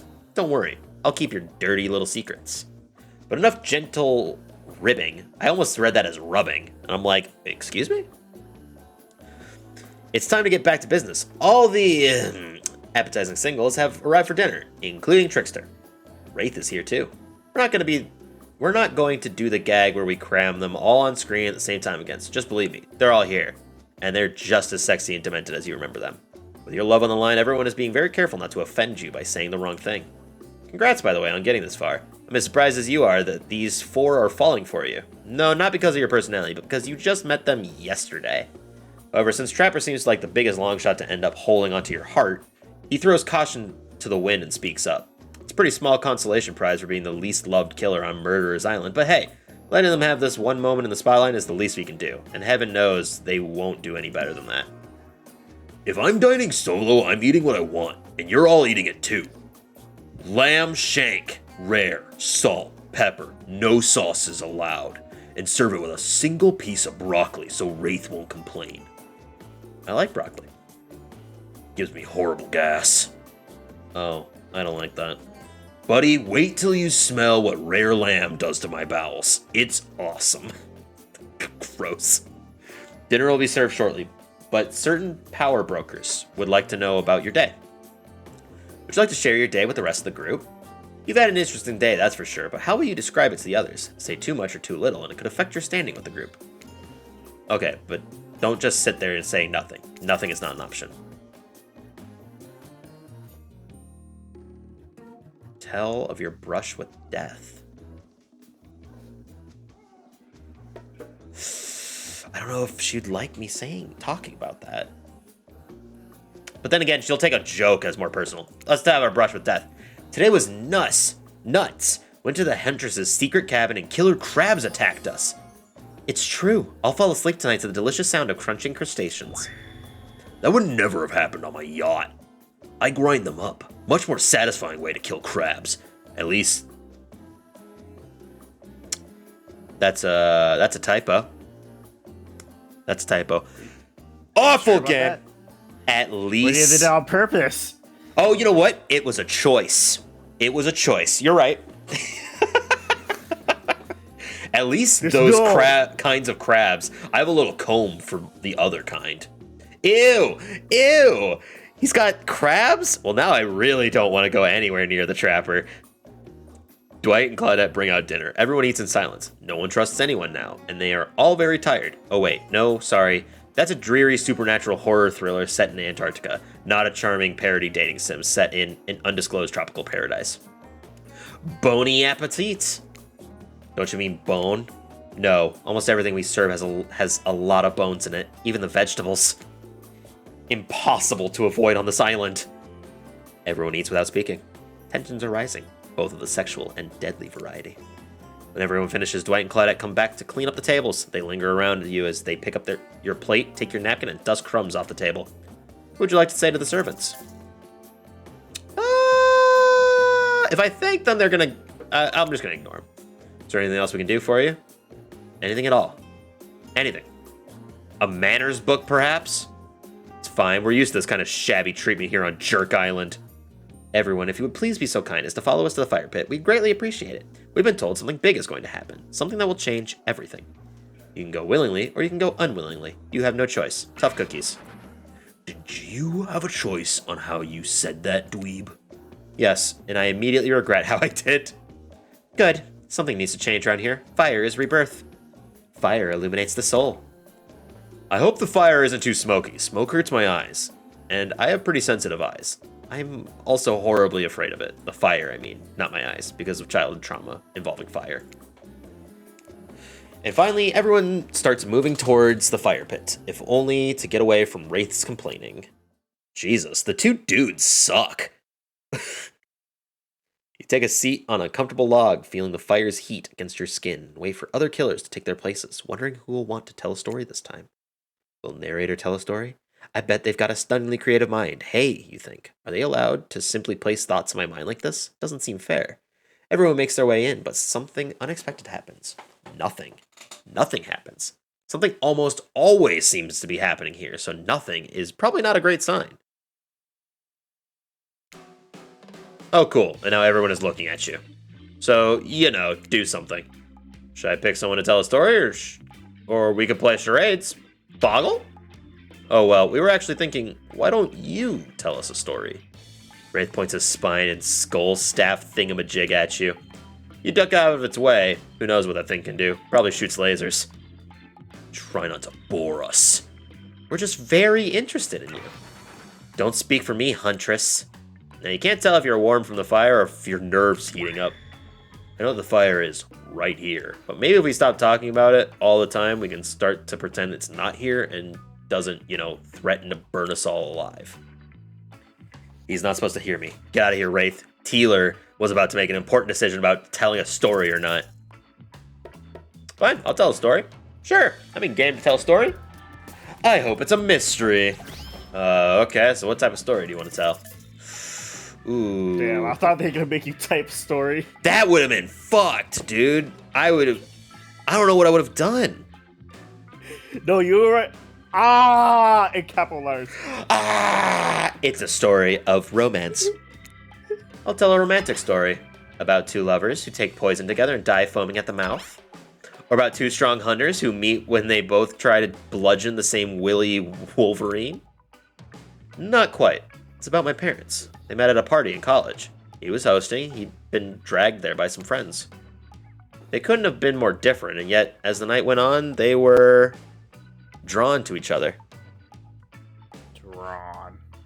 Yeah, Bearman, I sent it. They told me it's gonna take about four weeks? I think it was 3 weeks. Because I'm in the US, so they're sending it. I'll get back to you shortly, because I sent it, I want to say a week ago. Something like that. It's going to take a while because we're on opposite continents and hemispheres, I think. We're very far from each other, to say the least. But they're on the way. I can tell you that. I'll check the shipping as well to make sure that it's still on in transit. Sorry for the delay, though.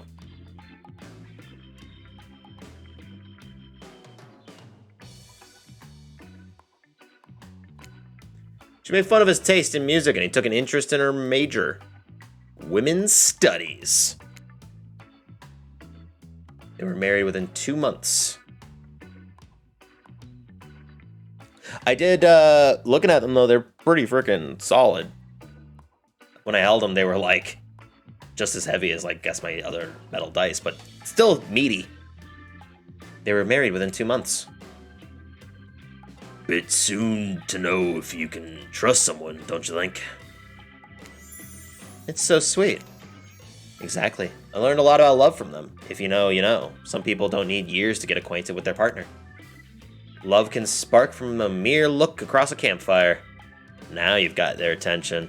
Each killer is furiously attempting to catch your eye from across the fire pit, except for Trickster, who has wandered over to the bar and is loudly playing his own music on headphones to drown you out.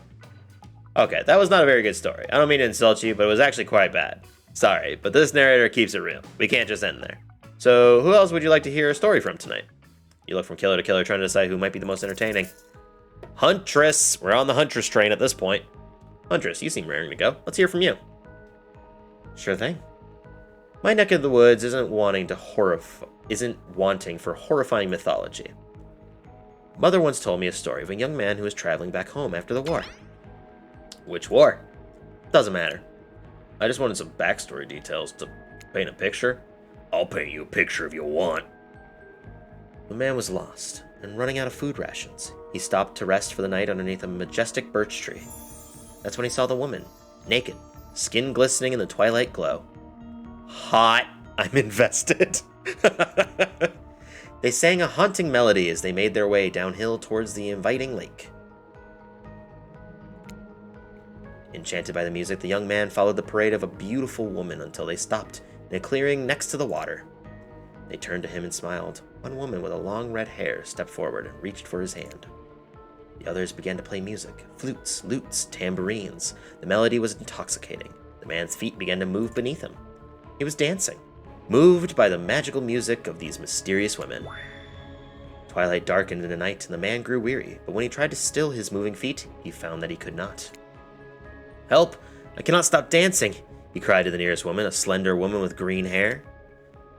She drew near to him, and he saw her features distort into something horrific. She was bloated, an eye hanging from one socket, skin the color of algae, a rusalka. Her true self. You'll never stop dancing, she screeched at him. My sisters and I were drowned in this lake by men of your regiment. Consider this your punishment.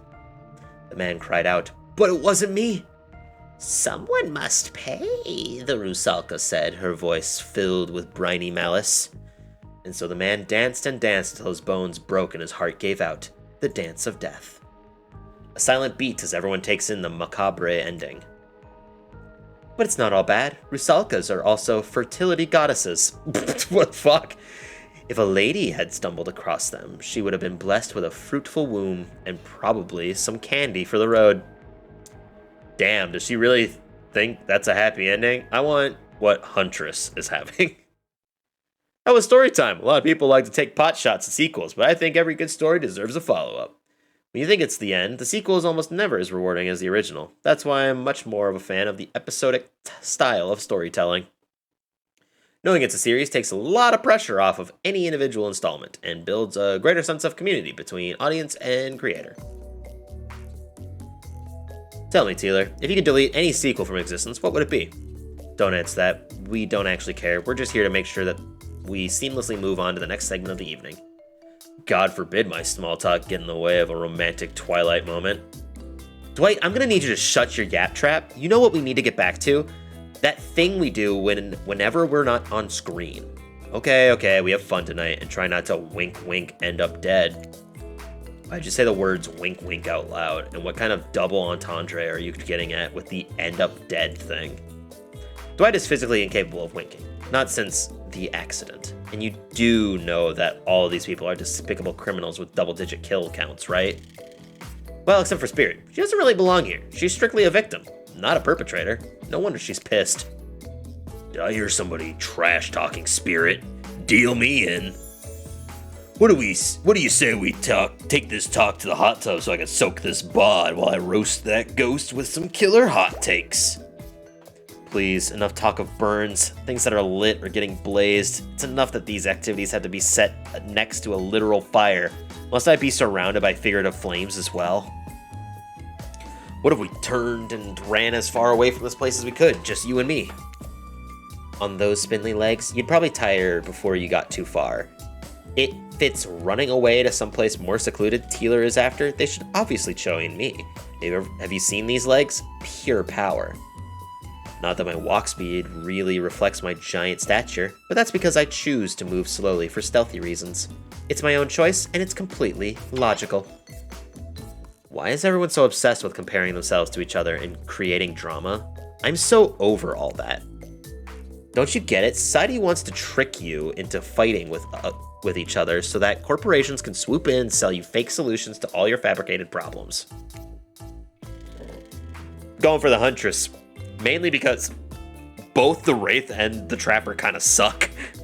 The Wraith is too, what's the word? He doesn't have enough self-confidence, and the Trapper is a total douche. Yeah.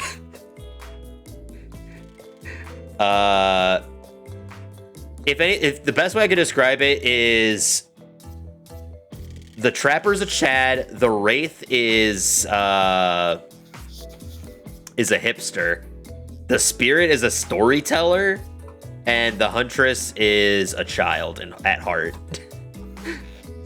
You're a child at heart. Oh yeah, that's Jordan. I'll be sitting in the shade and drinking something locally sourced while thumbing through a public domain novella printed on recycled paper because I refuse to play their game anymore.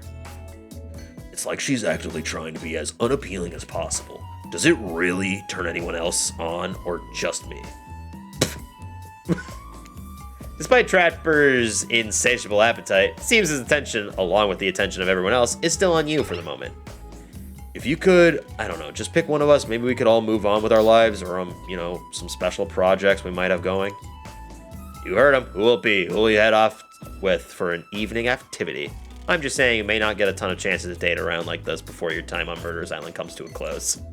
And no, I'm not satisfied with that name either, but with the streaming reality TV dating show and boom happening, it's pretty much all that wasn't taken. Which killer will you pick? And yes, we're back to excluding Trickster because, ugh, that guy. Huntress. Huntress? I had the feeling you'd pick me. You've got a good taste, and I don't just say that because I'm considering eating you. Excuse me? Ugh. Huntress licks her lips as she eyes you up and down. You've never felt like a literal piece of meat this much in your life before. What have you gotten yourself into? Let's go over to the bar. I'm gonna make you something special. Wait, did she say make you into something special? You and Huntress whisk yourselves away to the bar, and when you arrive, you find an arrangement of arts and crafts supplies. And are those taxidermy tools? Cool. Are you freaking out? I'm not freaking out. You wonder what's going through Huntress's head. Though she's bubbly and enthusiastic, you're always terrified she might snap. Something on your mind? She smiles. Drink this. Ooh, that was on the title screen. Huntress hands you a seemingly normal tropical cocktail. If one were to drug you into some sort of state in which you could be operated on, these flavors would certainly hide the poison. You look around and consider what else there is to live for besides becoming Huntress's little toy, and the conclusion is, bombs away! You pound the drink, and it's quite nice. I've been thinking about making you a present, a mask. Would you be into that? Yeah, of course. I've always admired yours. What would you like? Do I want a rabbit mask, or will she take offense to that?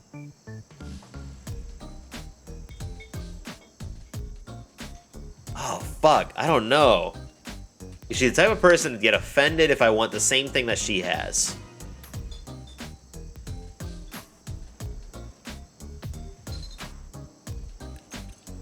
We're going with fluffy cat mask. Just like the fluffiest white cat mask, like marshmallow level fluff. You can barely make out any features. What the fuck? What the fuck? Meow. Okay, I guess I asked. Well, I know what I'm going to be working on tonight, all alone, in my skimpy pajamas. Huntress winks at you. This deserves a celebration. You thumb your fist on the table like you're in some old-timey movie about horny Vikings or surely Russian ice farmers. More drinks. Drinks for all my friends. Whoa, okay, slow it down. Even I don't have that kind of energy after today. Let's do something a bit more relaxing. Huntress, you've got a lot of hobbies. Why don't you share something with us that you're passionate about? Something less deadly than throwing axes or chasing survivors, maybe? Just a thought. Making more masks? Or wait, making matching gloves? No, you little joker. I'm thinking of a different type of making. Making our victims die fast, medium, or slow deaths, depending on the mood we're in. It's another round of be careful what you wish for on Murderer's Island. Dwight, I need your help. Doing something in a different place entirely? You're on my mind. Meet you there. I'm talking about mycology. You know, mushrooms. I picked a lot of them, and I'm very familiar with which ones make for great soup base, and which ones make you super dead. I'll show you 2 mushrooms. You point out the one that's safe to eat. Okay, that sounds easy enough. If I know anything, mushrooms are more dangerous the tastier they look. This one. Correct. It's called a black trumpet, and boop boop doo, it's delish. Next up, this one is very easy. I'm sure you'll nail it. Point out which one that won't result in almost instant death if you eat it. I'm sure you'll nail it. Point out the one that won't result in almost instant death if you eat it. All right, now is this a prank? I think it's this one. Correct. Hey, that's a chanterelle. It sounds fancy and it tastes fancy too. Just like a certain someone I know, I bet. Yum, yum, yum. Final question. Which will make you jump for joy and which will make you vomit until you die? Oh, fuck. They both have mushroom caps. That one. Aw, jeez, I'm sorry, hon. That's a destroying angel. It's very deadly. Not to be confused with the wish-granting angel, which is what you might imagine you see while you are hallucinating on your deathbed after chowing down on one of these. That was fun, right? I like flexing a little more than just my biceps for you. And not great. Not all wrong, but it only takes 1 poisonous mushroom to put you down for good. Guess you'll just need to keep me around so you don't shove anything deadly in your mouth. Huntress claps your hands giddily.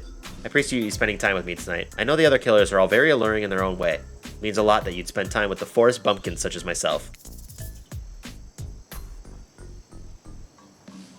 You're no bumpkin. You're a strong, independent woman. Don't demean yourself. Huntress leaps on you, knife to your throat. I'll demean myself if I want to. She's angry, but also turned on? This is pretty hot. Wait, what? We're here. Claudia and Dwight are gathering everyone together on the beach. Typical. Exactly what the voice said. I'm telling you, and I'm being honest, you're the only one who can hear me. I don't believe you. The gang's all together again on the volleyball court. Seems like only yesterday you were sitting on the sidelines watching everyone get sweaty. That's because it was. Boy, feels like I've been here a lot longer than actually. It's still late. The sun is already beginning to rise. Better get this over with quickly so that I can get some beauty sleep. I do not recommend the eternal damnation of perpetual narratordom. Good thing you've really used your time well since then. Really getting to know the gang, the brain, the muggle, the basket case, the psychotic bunny girl. You know, 4 types of people. Anyway, everyone is gathered at the volleyball court for a new type of game. Pitch your dream date and see who Teeler chooses. Who's ready for round robin? How round are we talking? No, not to eat, Huntress.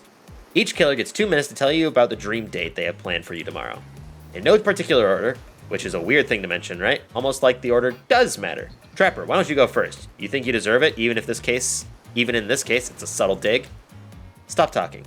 Trapper, without further ado, would you like to make us all uncomfortable by pushing the boundaries of what's acceptable, not only in polite society, but within the narrative of this in-world event, and also the larger meta-narrative of a Dead by Daylight dating experience? Sometimes you just gotta say it. Why, yes, thank you. I'd love to. So, Teeler, you're thinking of picking me? Well, this is your final warning. Pick me and be punished. And rewarded? Tomorrow will suck. Probably. I'm not an easy guy to get along with. I know that. But I can tell you this much. I'm hiding a secret on this island that will make fans shit themselves with excitement. If you like Trapper, you're gonna love it. And if you're not a maggot. Also, everyone, even confident, sexy ladies in rabbit masks, better stay the hell away from a yacht. And time's up. Gosh, you'll need to dream about these options so you're ready to choose in the morning. Now go dream about all those swoon-worthy options so that you're ready to make a choice come dawn. Have a swell night. Did you forget to mention something? Oh gosh, how could we forget? Before you run off to slumber peacefully, there's one more thing to do. No reality survival dating competition parody would be complete without singling out one of our contestants who is already teetering on the edge of a psychological break and giving them a little push. What? Hold up. This has been a survival dating competition parody this entire time, and now I'm just finding out about it? Come on, the signs were there. You just didn't read them. Welcome to Murderer's Island. It's now time to eliminate one of the killers. Oof, it's like butchering, but it hurts even worse. You can't kill a killer, but can you break their heart? Do you dare to even try? You mean... That's right. Tomorrow, one of these sexy slicers will not be eligible to take you on a date. Who's it gonna be? But why? Because it's dramatic. Because it's surprising. Because it's a classic reversal of fate. And it will hurt someone's feelings. Someone dangerous. What's it gonna be, champ? What's your thought process here? Trapper seems like he might throttle you in your sleep if you eliminate him. That being said, at least you'd seen him coming. Spirit could be anywhere. She floats, and I hear she can disappear. Hard to track. Ugh. If you get rid of Wraith, you might cry. Oh, I totally support normalizing men crying and being vulnerable. Just seems like he might be an ugly crier. Huntress? She might pretend to be okay with it, but then you'll start seeing her behind every tree. What I'm trying to say is I don't envy you, boss. So which sociopath are you eliminating? Oh, fuck. I see how this can be very bad.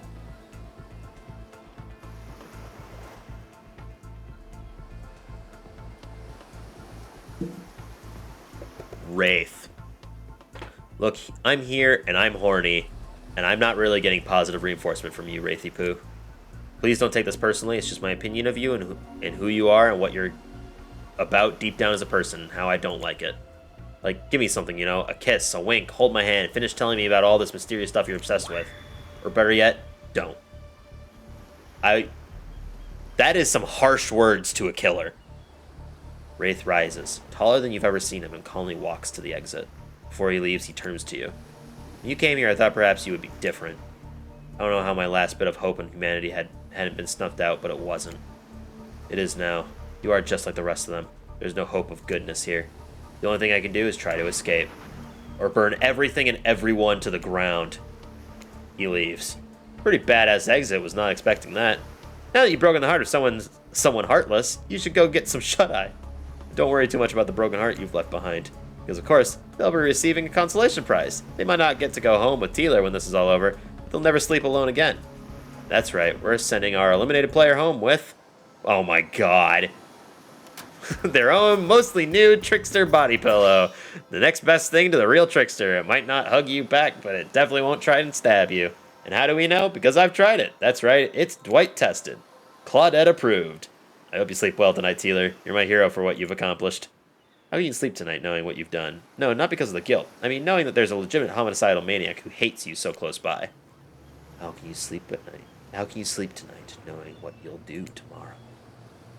I don't know how you'll do it, but you better go before Dwight and Claudette come back and put you into sleep themselves. You know, those two schedule. Oh, fuck me.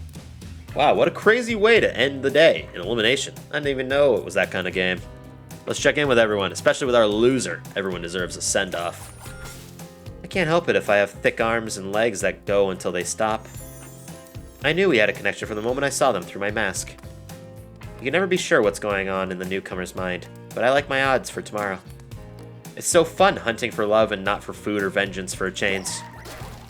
I know I said some things when Teeler kicked me to the curb, and I just want to say I'm embarrassed for how I acted. Not what I said, though. I stand by it. I want everyone here to burn. How would I say that's how things are going? It's a matter of perspective. If Teeler's goal is to impress me, things are going poorly. But if Teeler's goal is to get themselves killed, they're doing an amazing job. Did I think there was a chance I might get eliminated? Yeah, I did. Did I care if I got eliminated? Not even a little. Does the volume of words I spend talking about how much I don't care about things signify a deeper yearning within me to be seen, heard, and validated by those around me? Nah. What? No, you're not a part of this. What? No, you're not a part of this. You don't get a confessional. It's cool, man. I'm not part of anything, you feel me? I'm not a cog in anyone's machine. I'm my own machine. This whole thing is pretty cute, though. Charmingly low budget. Old school marketing vibes, not gonna lie. Kinda wish I wasn't so busy right now. I'd definitely be down with a reality show style dating competition with survival elements. But I got my new album, upcoming tour, finalizing the new sneaker line, producing a limited series on my life, starting a new social media NFT crypto app, and doing these private gigs over on IP Island. My dudes, you gotta check it out. IP Island, it's dope. It's where the real killers are hanging out. Fully licensed, no legal drama. Lawyers, take a hike. I'm gonna tell everyone that Trickster said that about them. Don't worry. I'm talking your favorite established characters from all over pop culture that can't be seen on this island. Hell, you probably can't even mention them. Like Don't say it! Look, we get it. You're very popular and in demand, but we have a game to get back to, and I don't want to get sued. Ghostface. Come on! Whatever, I don't even care. I'm the Trickster. See you around, Teeler. You too, narrator. I have a name, you know. You do? Yeah. Seriously, they do not pay me enough to deal with you people. Is it my turn? What? No, it's not your turn. You're sentient water. How are you even sitting in that chair? What's a chair? It's a thing you're getting all wet. Now it's gonna smell like mildew. Okay, rude. Fine. Let's get this over with. It's your turn, Ocean. Do your check-in. Check-in? I was just looking for the bathroom. Bathroom? Are you serious? It's down the hall to the left. It's okay. Never mind. Never mind? What does that mean? No, not you too. This wasn't meant to be a confessional time for literally every character in this game. It's okay. We don't have to confess anything. We just been working our asses off for 2 days straight and wanted to sit down somewhere. This chair is wet. Yeah, I think the Ocean just peed on it. How is that You know what? I don't care. You two are looking pretty pleased with yourselves. I've got something to confess. Oh great, what's it gonna be? You ate glue in the 2nd grade? You cheated in an algebra test once? Watching Wraith get eliminated was the first time in this unending spiral staircase of pain that is my life that I felt even a modicum of joy. Every minute that I'm alive is a nightmare. This place, this sun, these sweet sugary drinks, it sounds fun for a long weekend, but for an eternity?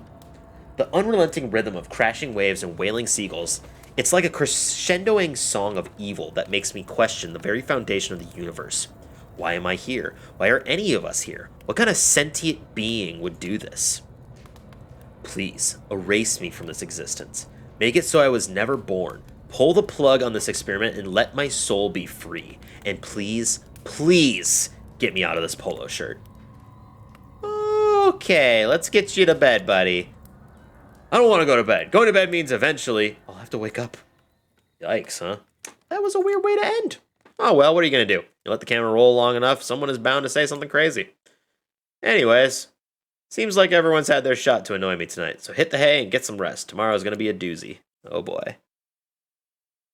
Soft sunlight warms your skin, nudging you awake. Also, you're using a killer crab as a pillow, which is sort of okay. You pull on your beach attire and splash water in your face. Dwight and Claudette approach. Is that look on their face excitement? Terror? You notice your stomach flutters with butterflies. Someone's in love. Or you've been infected with zombie butterflies in your sleep. It's happened here before, but it's probably the love thing. It's time. Claudette gestures over to the beach where the killers all stand flanked by tiki torches. It's a sign very reminiscent of a TV show you used to hate watch with your ex. Hate watch? Suddenly the message is clear. You're going to declare your affections for a killer in front of several other killers. Hey, isn't Trickster supposed to be here? We paid him good money to make some half-assed cameos in this show. I'm gonna chew his agent out before they walk you over for your big moment. A little birdie told us that someone in particular has an extra strong crush on you. And another little birdie reminded us that you've been kind of a dick since you got here, and we reserve the right to withhold that information, even if it leads to you making a terrible decision that gets you murdered. So are you ready? Of course you're not, but too bad. We're on a schedule. Oh boy. Make your way back over to the row of hotties. Claudette and Dwight stand off to the side, hands behind their backs. It's been quite the 48 hours, but there are clearly sparks in the air, and I'm not just talking about those rusty chainsaw, though I do recommend staying away from those sparks. It's time for our newcomer to confess their love. Wait, I have to do a drum roll for this. No, you don't, but who cares? Teeler, who do you choose for your solo date? Can we at least do the flower thing? Dwight, I thought we agreed to keep that between us. No, not that flower thing. The thing where the suitor gets a flower as a symbol of the contestant's love and affection. Oh, right, I suppose. But no roses. Those are so cliche at this point. Well, that's good, because I tried to pick a rose, but I got an ouchie, so I settled for these. Oh, pretty. Beautiful. You've done good, Dwight. This is a lovely bouquet. I hope Dwight saved some of these for Claudette. They're a thing, right? You're getting that vibe too? Just me? Sorry. You got other things to think about right now.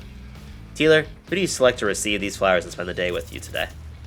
Let's go with the Huntress, because... Oh, wait, those flowers look very reminiscent to that one. Nah, Huntress. Turn to Huntress. She's never looked more appealing. Her captain dress ruffles behind her in the light morning breeze. A seagull lands on her shoulder like she's a beachy cartoon princess. She snaps the seagull's neck and stuffs it somewhere under her flowy dress, probably to save for lunch. She can't help but hunt. Huntress, I choose you. Let's spend the day together and see if we think a future is possible for our love. Me? Really?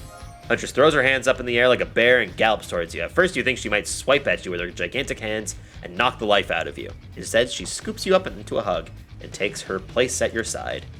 And she stuck her tongue out at all the other killers. Sometimes the immature move is the right one. It's sure to be a fun day. We'll just be here, not getting to really participate, even though survivors matter too, while you go off and have a grand old time. Yep, just Claudette and I hanging out. No one competing for our love, wondering what we did in a past life to end up embroiled in this unrelenting misery. But go, have a blast. Huntress eagerly leads you to the yacht to begin your romantic day together. You have to admit, warm, salty air on your skin, the sound of crashing waves, this is a pretty perfect morning, just you and Huntress. Hey, cuties. Ah, Ocean's here too. Did you know that I'm teeming with flesh-eating bacteria and dead bodies? That pesky Ocean, always killing the vibe. You turn to Huntress. You sure you're okay here on the ocean? I know you don't like to be out in the open. Something about being here with you makes me feel safe. Both sit down at a beautifully set table out on the deck of the boat. A wide spread of mouth-watering breakfast goodies are arranged in front of you. Can we get you anything? You look a bit green. I get extremely seasick. And tricks to replace all the island's Dramamine with party drugs, so... Wait, how'd they get here? Were they just on the beach consoling the rejected killers? Are there more than 2 of them? You motion one of them over. We'll both take a screwdriver. Hold the orange juice. So, vodka. Hey, can you play this particular song for us? Set the mood? You hand Dwight a piece of paper with the song title written on it. Sure thing, I doubt Trapper has it in his vinyl collection. Soon the haunting melody of an old Russian lullaby streams through the yacht's expensive stereo systems. Sounds a lot like something Huntress may vibe with. Very clever of you to request it. The boat rocks as though to the rhythm of the song. The eerie, melancholy mood is really quite romantic. Breakfast has never been this intimate. You reach out to touch Huntress's hand when suddenly a loud bellow scares you. You knock your freshly poured flute of straight vodka onto the pristine deck. It's Trapper. He's screaming at us from the beach. Look how tiny he looks from all the way out there. Huntress squishes his head between her fingers like a child and giggles. Damn you both! The chairs you're sitting on are worth more than your lives! Get back here! He's not wrong. Hey, Claudette, take us out further. Aye, Captain. Can she drive a boat? Guess we'll find out. Alone again, nothing but the caw of a seagull and the ominous shadow of a creature lurking beneath the waves. I have something for you. For me? Huntress reveals a package wrapped in a bloodied apron. Clap your hands like a kid on their birthday. Her playful attitude is rubbing off on you. I made that mask you asked for. I almost forgot, but I bet you didn't. Nope, I was waiting the entire time. It's the whole reason you pursued Huntress, I bet. Definitely to get a mask of your own. No other reason. Here you go. It's precious. It's perfect. You sure about that? It certainly was a choice. You both laugh. You toss the mask off the yacht.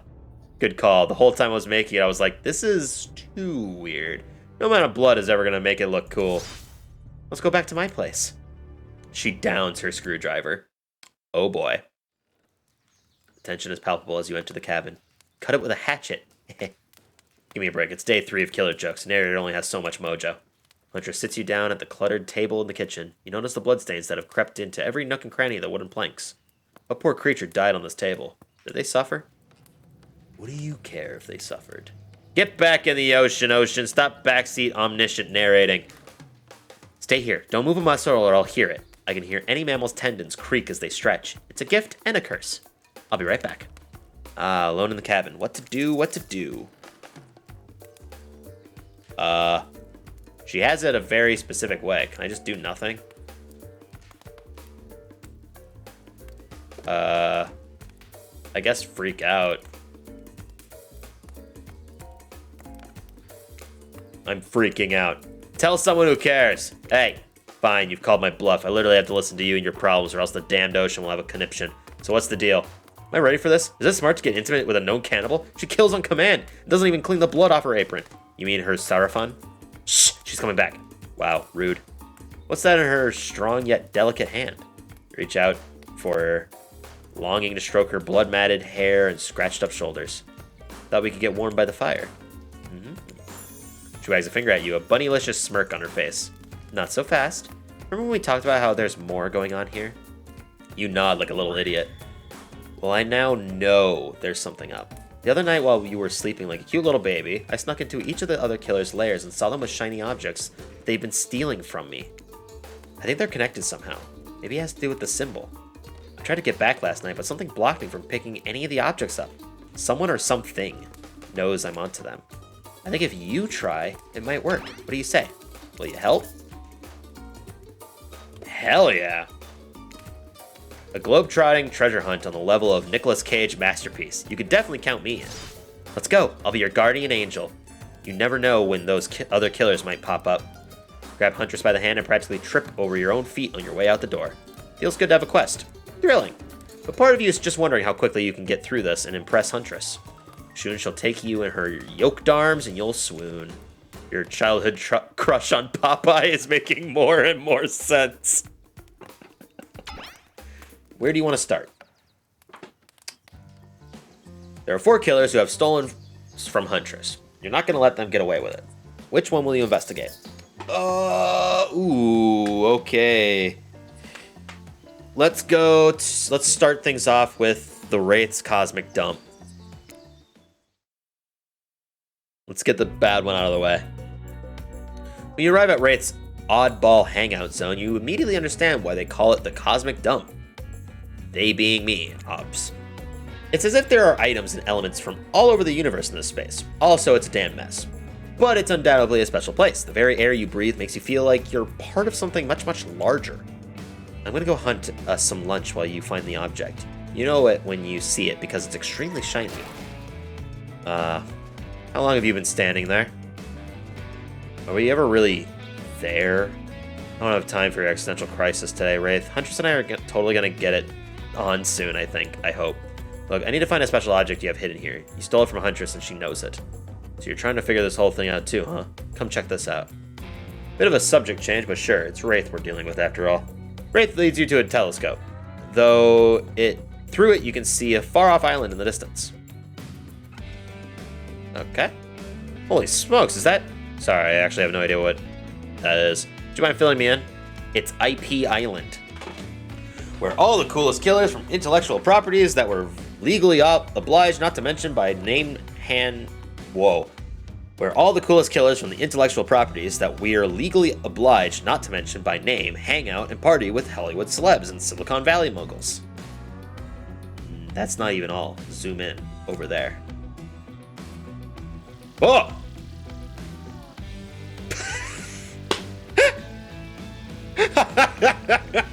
That actually scared me a little bit.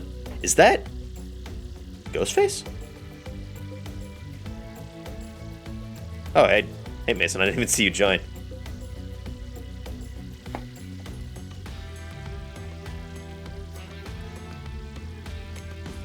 I said not to name him! Oh, jeez, now I'm gonna have to clear the rights. You have no idea how much my lawyer charges by the hour. I'm sorry, it just kind of popped up. I'm telling you, something crazy is going on here. I'll have you know, I wasn't trying to steal anything from Huntress. I was just looking for answers, but I'm also occasionally losing said answers.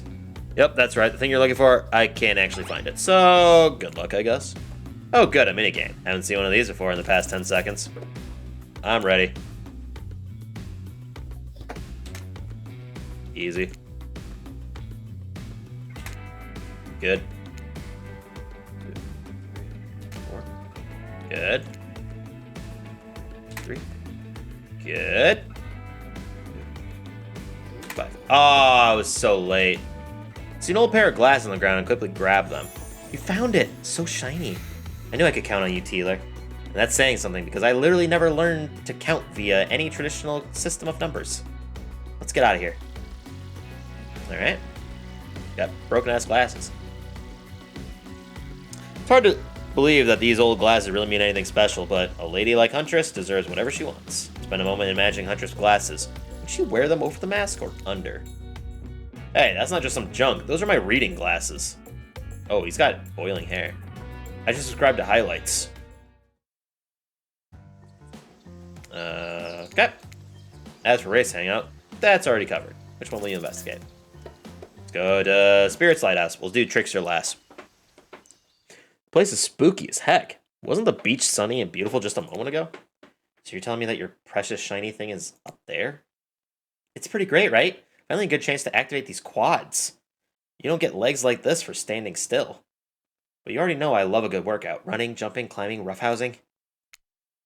Get that damn shiny thing before your immeasurable horniness melts your brain and it runs down out of your ears already. Yeah, I called it out. It's obvious to everyone. Just own it. So shall we? Ooh.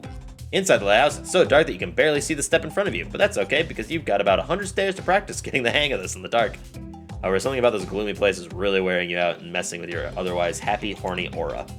You can practically feel your mood going down, down, down as you climb up, up, up, higher into the lighthouse, before you finally arrive at the top.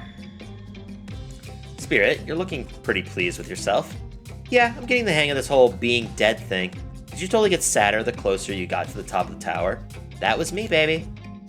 I've got to share the wealth, and by wealth, I mean unending despair. You're probably here for one of your precious shiny things that I've stolen. Good luck finding it. I'll be over here reading if you need me. Let's find this shiny thing. Anything to brighten the mood in here. Don't miss the treasure. There's a treasure hunt, not a treasure miss.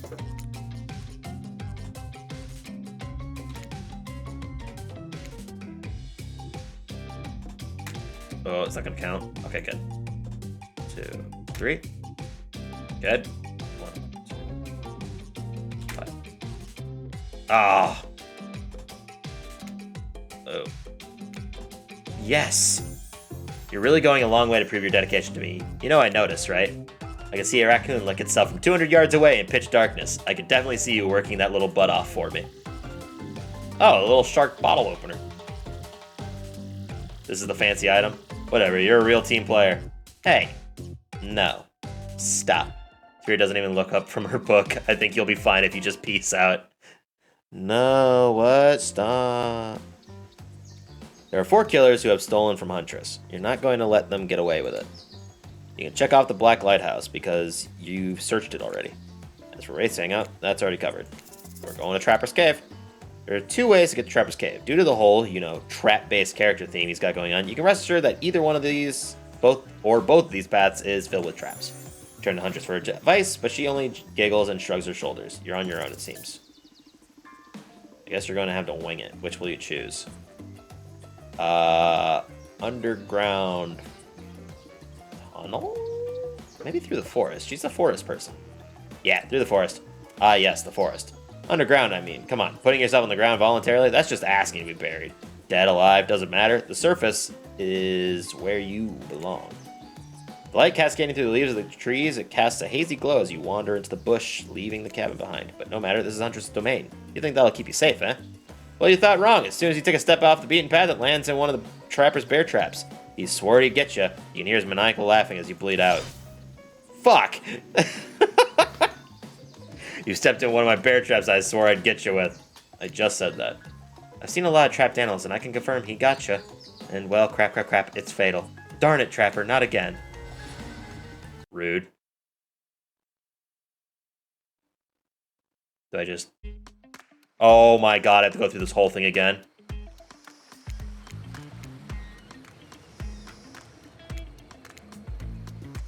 Oh, okay, there's a fast forward option.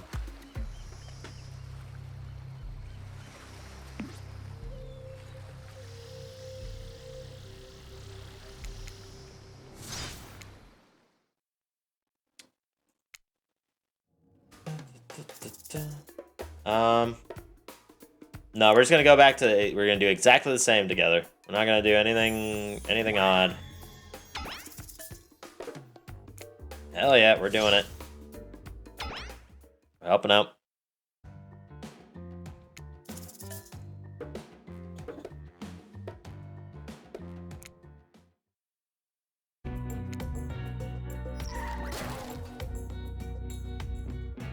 Time to get spooked by Ghostface again.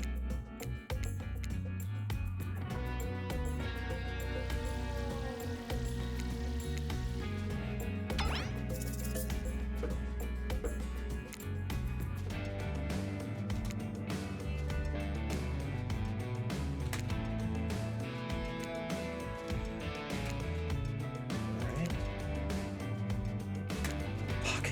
I want to try to get all perfects I want. Yep. I got a good chunk of attempts here, so.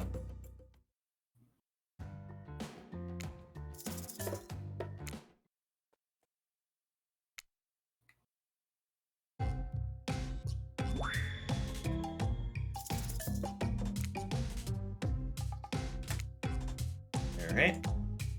1, 2. 2, 3. Oh, there it is. 1, 2, 3. Okay. 1. Oh, god damn it! I'm so close every time. Ugh. Alright.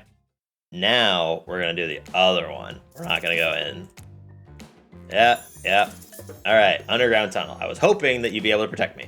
Underground, huh? Sounds secretive. No one can stop you if they can't see you. That said, no one can rescue you if you can't hear you scream. Nobody will need to waste time burying you if you're already underground when you die. But you're not gonna die, are you? Surely, a dimly lit tunnel like this must be rife with traps. However, you managed to make your way along, distinctly uncaught by any traps, rusty, bare, or otherwise. I got this. You're doing great. Not at all afraid? Who, me? Nah, I gotta say, this is up there among the nicest damp and seemingly abandoned tunnels I've ever wandered through. Look, it even has lights. Inspired by Huntress's bravery, you dig deep inside yourself and summon courage of your own, which is good, because you're going to need it if you're going to head through that very murdery-looking passageway ahead. You enter into a humid, shadowy cave. Dripping water echoes all around you. It's definitely not cozy like the cabin you left behind. You wonder, how deep does that pool of shiny water go? Let's get this over with. When your eyes adjust to darkness, you see Trapper. He leans against the wall of the cave like a detective in an old film noir. I knew you'd come. Trapper, get out of our way or I'll skewer you and serve you for lunch. You're wasting your time. You'll never find what you're looking for. Unless what you're looking for is a minigame. What? A minigame? How can you expect it? How playful. How about you play right now? Find Huntress has lost anything. Peel them eyes. You're on the hunt now. Alright.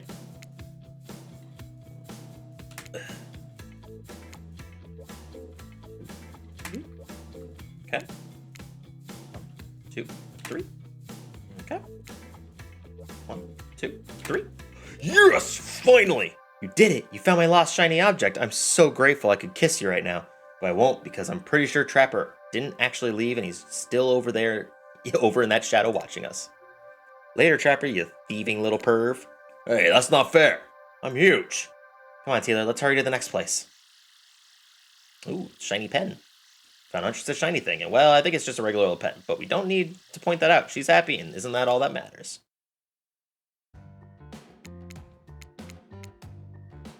Check out that.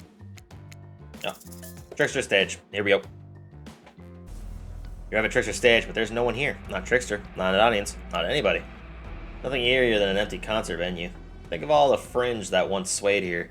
The beers that sloshed over red Solo cups. Mosh pits, tall guys standing in front of you for the entire show. Long life friendships that actually only lasted for one summer. Good times. My concerts are always an experience. You really should come to one of my after parties sometime. They're a real scream. I'll put you on the VIP list. I prefer acoustic balalaika music? I don't know how to pronounce that. Trickster. I've never listened to your music, and I think sampling the sounds of people's screams is very been there, done that. Hey, no one talks to the Trickster like that. And how do you know about my samples? Somebody is obviously a much bigger fan than they're letting on. Show me where Huntress's shiny, mysterious object is, or I'll wipe that grin off your face with a chloroform-drenched rag. Way to harsh my mellow. Deranged violence and torture is only cool when I do it because it's my commentary on a shallow society, and I make it look sexy as hell. Your thingamajig is that-a-way. Trickster backs away from you and resumes practicing an intricate dance routine. The way he stood up to that bootlegged Backstreet Boy just now was wow. If I weren't so strong and stable on my feet, I'd swoon, but it just wouldn't be believable. Buy me my shiny thing, champion. Yep. 1, 2. 1, 2, 3. Ooh. Aw. 1, 2, 3. Ooh, bad. 1, 2, 3. Oof. The ability to find the unfindable is quite uncanny. A natural hunter, I must say. Do you think I might be able to find your heart? I would hope so. It's very important to locate and remove all the internal organs of your prey as soon as you fell them so their meat doesn't spoil. Oh, this actually looks important. Oh, what's this? You found a gold coin. Phew, that was fun and scary. Good to see the other killers are taking their heartbreak in stride, more or less. You got a really nice tour of some of the island's lesser-known haunts. Boom, still got it. Make a pretty good team, you and I. What can I say? I appreciate a fine collection. Now that yours is back in order, maybe we head back inside to appreciate it. And you collect a certain other special gift I've been meaning to give you. A special gift? Is it shiny? I suppose it could be if you oil it up enough. I'm going to be ill. You enter the cabin, it's dark, barely lit, deep shadows stretching from wall to wall. Somehow manages to be a little bit terrifying, but also a little romantic. But you barely even notice. You've got other things on your mind. Oh my god. You're practically undressing each other as you walk through the door. Mind's elsewhere, and neither of you realizing that the door was wide open already. You were incredible. Every time you found one of my objects, my heart beat faster and faster. Your nimble hands, is there anything they can't find? Fireplace is crackling, your heart is pounding, the smell of cinnamon is in the air, but wait! What the fuck is that?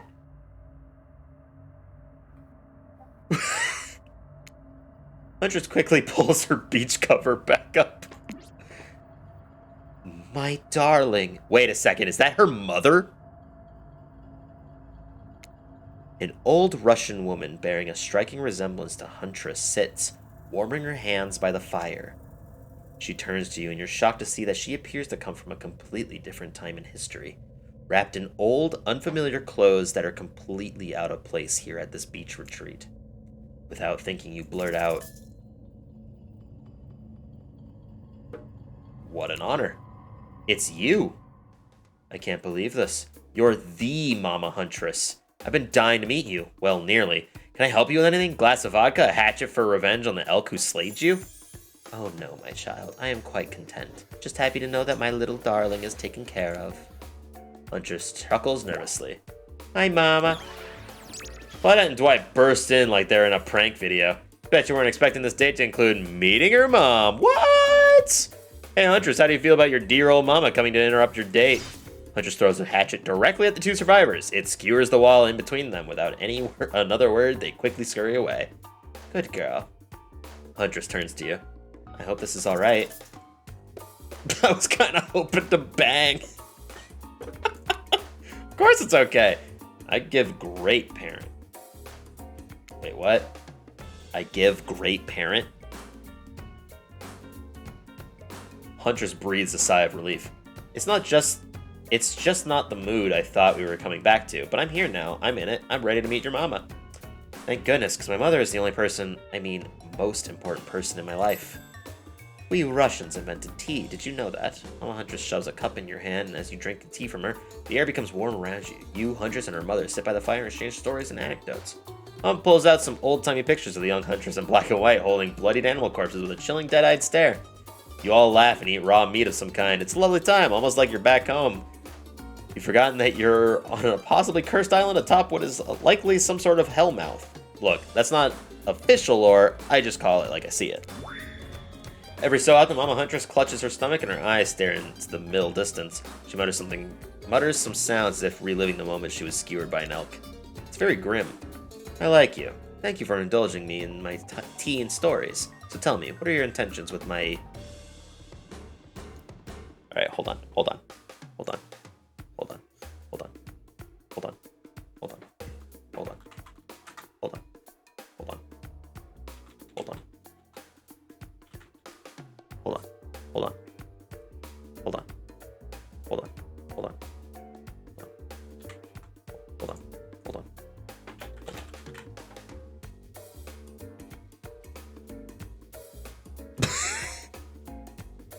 That doesn't look right. I was trying to translate English to Russian, and daughter does not come up as the same. What about child? Nope. Kid. No. Alright, whatever. That means bunny. Damn it! Damn it, I didn't guess that. But you guessed that already, didn't you? Or by now you've got your translator.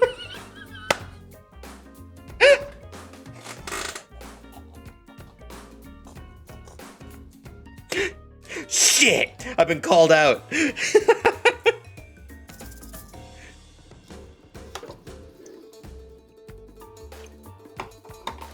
Get wrecked. I was absolutely wrecked. To start a family together. All that's on my mind is family. To forge our own forest dwelling with a brood of half a dozen at least hunting side by side forever. Mama Huntress smiles at you. She reaches into her bloodied cloak and pulls out a handkerchief with a flower on it. For you, the one worthy of my Anna. Use it to clean your hatchet of viscera. Take the handkerchief. It's soft and smells of spices. I'll take good care of this. You point to Huntress. Her on the other hand, she can take care of herself. Huntress is ecstatic. You've won over Mama. No easy task. My time on this plane is coming to an end. The weird magic from that ghost girl's black lighthouse won't keep me here for long. I don't want to get into the logic of this, but yeah, the black lighthouse can bring ghosts back to life. If you're still here, you're willing to believe anything. I am still here. Oh, hey, Jordan. How's it going? I don't know. It was Spirit who brought you back. I'll have to thank her. Huntress's mama begins to fade. Huntress cries. You can picture her at 6 years old lying over her mother's dead body. Oh my god. That was rough. Crass! I fully support this union. I feel good leaving my daughter on this cruel earth with you. Share a meaningful look with the mother of your beloved. Mama Huntress fades away, leaving you and Huntress alone again.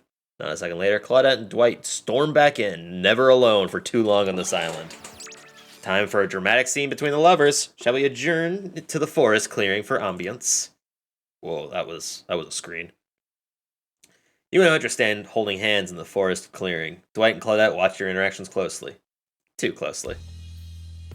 Hey, I've really loved hanging out with you. I think it's time. Time for, oh my, okay, I'm ready for this.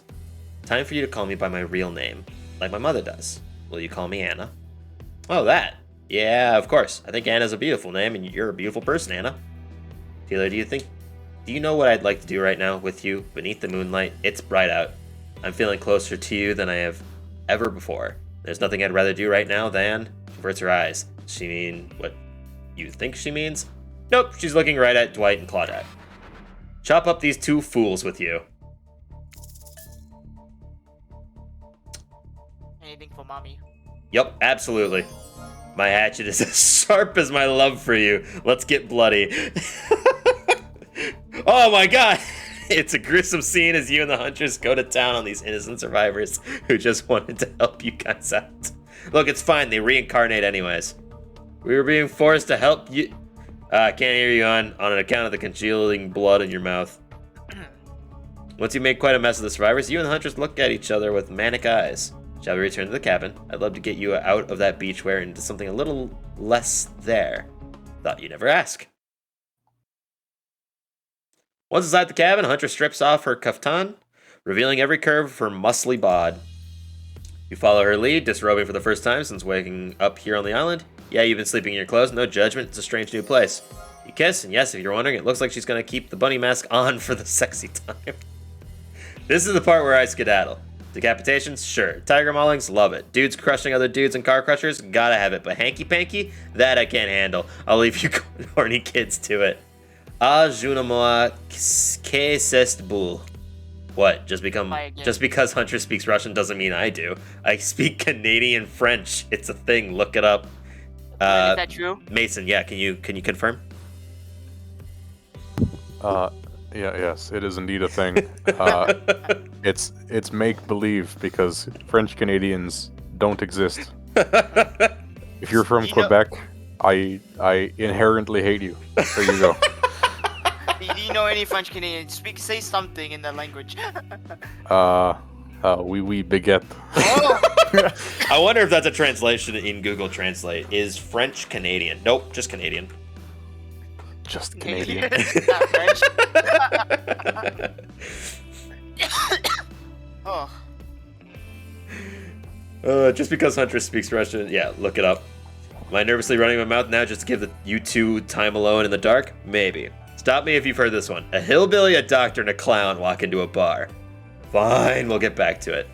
Post doing it, you and the Huntress lie down together in the warmth of the fire. Everything is so perfect. You imagine Mama Huntress smiling down at you from above. Then you realize that's pretty gross to imagine her having just watched all of that, and you try to stop thinking about it. That was incredible. You're telling me. The door to the cabin creaks open. Cover yourself with a blanket. Oh god, a severed arm claws its way through the doorway, leaving a trail of blood in its wake. No, we've walked right into a scene from a horror film. As soon as people have sex, they die. Not when I'm around. Huntress procures a hatchet from out of nowhere. Was that in bed with you guys? The wriggling torsos of Dwight and Claudette follow their chopped up limbs. Slowly, the pieces of their bodies start to put themselves back together. No way. What the fuck indeed, my friend. You thought that this island would let us die permanently? Haven't you ever played Dead by Daylight? Come on, we have to get to the final scene. I mean, decision.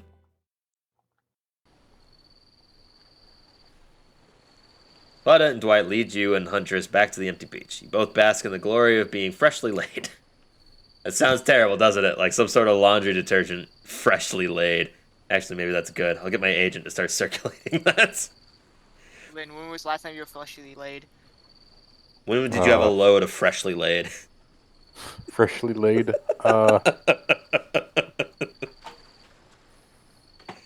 Don't Yes. actually give a serious answer. All right. Yeah, I think you were thinking about it. The island is strangely quiet. No sarcastic remarks disguising a broken young woman from Spirit. No strange, wide-eyed stare from the socially awkward Wraith. No threats of imminent violence from Trapper. Even Claudette and Dwight are tight-lipped. They seem almost zombified. Last day, you beautiful piece of meat. You've done so well. We're almost at the finish line. You didn't think I brought you all this way without a plan, did you? What kind of sinister body of salt water do you think I am? Is the ocean evil? Why Why are you playing a dating sim? Because it's Dead by Daylight dating sim. It's And just fantasy in the game. It's funny. A whoosh of dark energy surrounds you and disappears as quickly as it came. Because it's less of a dating sim and much more just comedy. The island noises begin to return. Bird chirps in their trees, the grass rustles in the light breeze, and oh look, the other killers are all here at the fire pit to watch the finale ceremony. I can't wait any longer. The pomp and circumstance is agonizing. You're telling me. Stick to the script, Claudette. Okay, so Huntress, how do you feel about the newcomer? Are they everything your murderous little heart has ever longed for? Huntress stares you down for an agonizing moment. She steps towards you. My dear, I think that this is true love. Come with me to the Red Forest. Let's hunt the woods together and have a family bursting with babies. We'll raise them as fierce warriors who can defend their family and home. In just a matter of days, you've gone from being completely alone to being the start of a clan of warriors. I did not see that coming. Wraith starts a slow clap. No one joins in. Typical. Whatever. Love is a concept made by the greeting card industry. I'm out of here. Spirit floats back to her black lighthouse. Look behind you. It's Trapper. Huntress, you've bested me. He turns to you and offers his leathery hand for a handshake. Congratulations, Stealer. I don't shake hands with losers. Trapper's eyebrows shoot up, and then he smiles. Did not see that one coming. You're alright, kid. I mean, I hate you. Completely. I want to kill you. Mercilessly. But you're alright. But wait, you haven't said anything to Huntress. And I love you too. Yes, let's move to the Red Forest immediately. Is 12 kids too many? Maybe in the economy, but who cares? Your heart is overflowing with joy as you and the Huntress embrace. Is this what you've been missing your whole life? A woman with shoulders the size of mountains who won't take off her bunny mask even during intimate times? Yes. Yes, 1,000 times yes. You stare into the sunset and picture your life together. Happiness is real. Oh my god, okay. Was not expecting a lewd photo afterwards. Oh my. Oh my. Huntress lifts her mask and you finally lay eyes on her breathtaking natural beauty. They're not gonna show that? Are you kidding me? I want a refund. You know, the cabin I grew up in doesn't have the amenities that my luxurious new beach house has. I'm used to living as a beast, bathing in the river, running wild through the bushes. While telling you this, Huntress has left her bathing suit behind and entered into the jungle. You haven't lived until you've been one with nature. Chase Huntress into the woods, leaving your own bathing suit behind. And the end. Wow. Right, guess I came at a good time. Yeah. Right at the end. Yeah. And now, Lynn, let's go play a real dating sim. What are you gonna go play, Honey Pop? No. A game that I told Lynn we should play a long, long time ago, but we never did yet. It was on the list. Oh, that one. The Yeah, list. that one. What game are you guys talking about? Uh, Is it A Way Out? No. Oh. But A Way actually, Out, the dating sim. I thought Jordan was just making it a joke because you do a lot with just those two grown-ass men. It's only gay if you don't say no homo. You're gonna say it? No. Oh. No. I ain't a little bitch. I ain't gonna say it first. Yeah, I'm comfortable with my sexuality. I don't give a fuck. It's been 17 years and neither one of us has said no homo yet. We're married and we have 3 kids. Finally in the deathbed. Oh yeah, no homo. No! Finally, I win. Only says it after the other guy dies. No homo. No! The spirit comes back. Oh. Well, I really just came on to check on you guys real quickly, but then I guess I would end up watching this the whole time. Well, that's it for me. So let me see if anybody else is playing this. I'm gonna give them a raid. Oh god, it's actually pretty fun. That game is done, Lynn. Add it to the list whenever we're gonna play it. Oh my god. And it's not like this. It's not gonna take a day to beat it. It's gonna be a hot minute. Not a big one, but a hot one. Oh well, it will be a pretty hot minute if you know what I'm saying. Oh. Ooh, Let's or like a hot 10 seconds. Yeah. let's raid a VTuber. Let's raid Slimeball Steve. Is it because Calvin's here? Yep. Wow. Calvin the Ball. I didn't see that one coming. That should be a good thing, Calvin. Make a VTuber, but be a slime as VTuber. That's in progress actually. And Lynn, you Oh, can do really? Bacon. Bacon. Yeah, Because of Canadian I'm bacon. planning to make a What? VTuber avatar. Oh, nice. Well, thank you everybody so much for watching, and we will see you again in another Misroll adventure. Probably not this, because this is definitely just gonna be a one-off. All right. Thank you, everybody. I came back, but my normal leaving. Haha.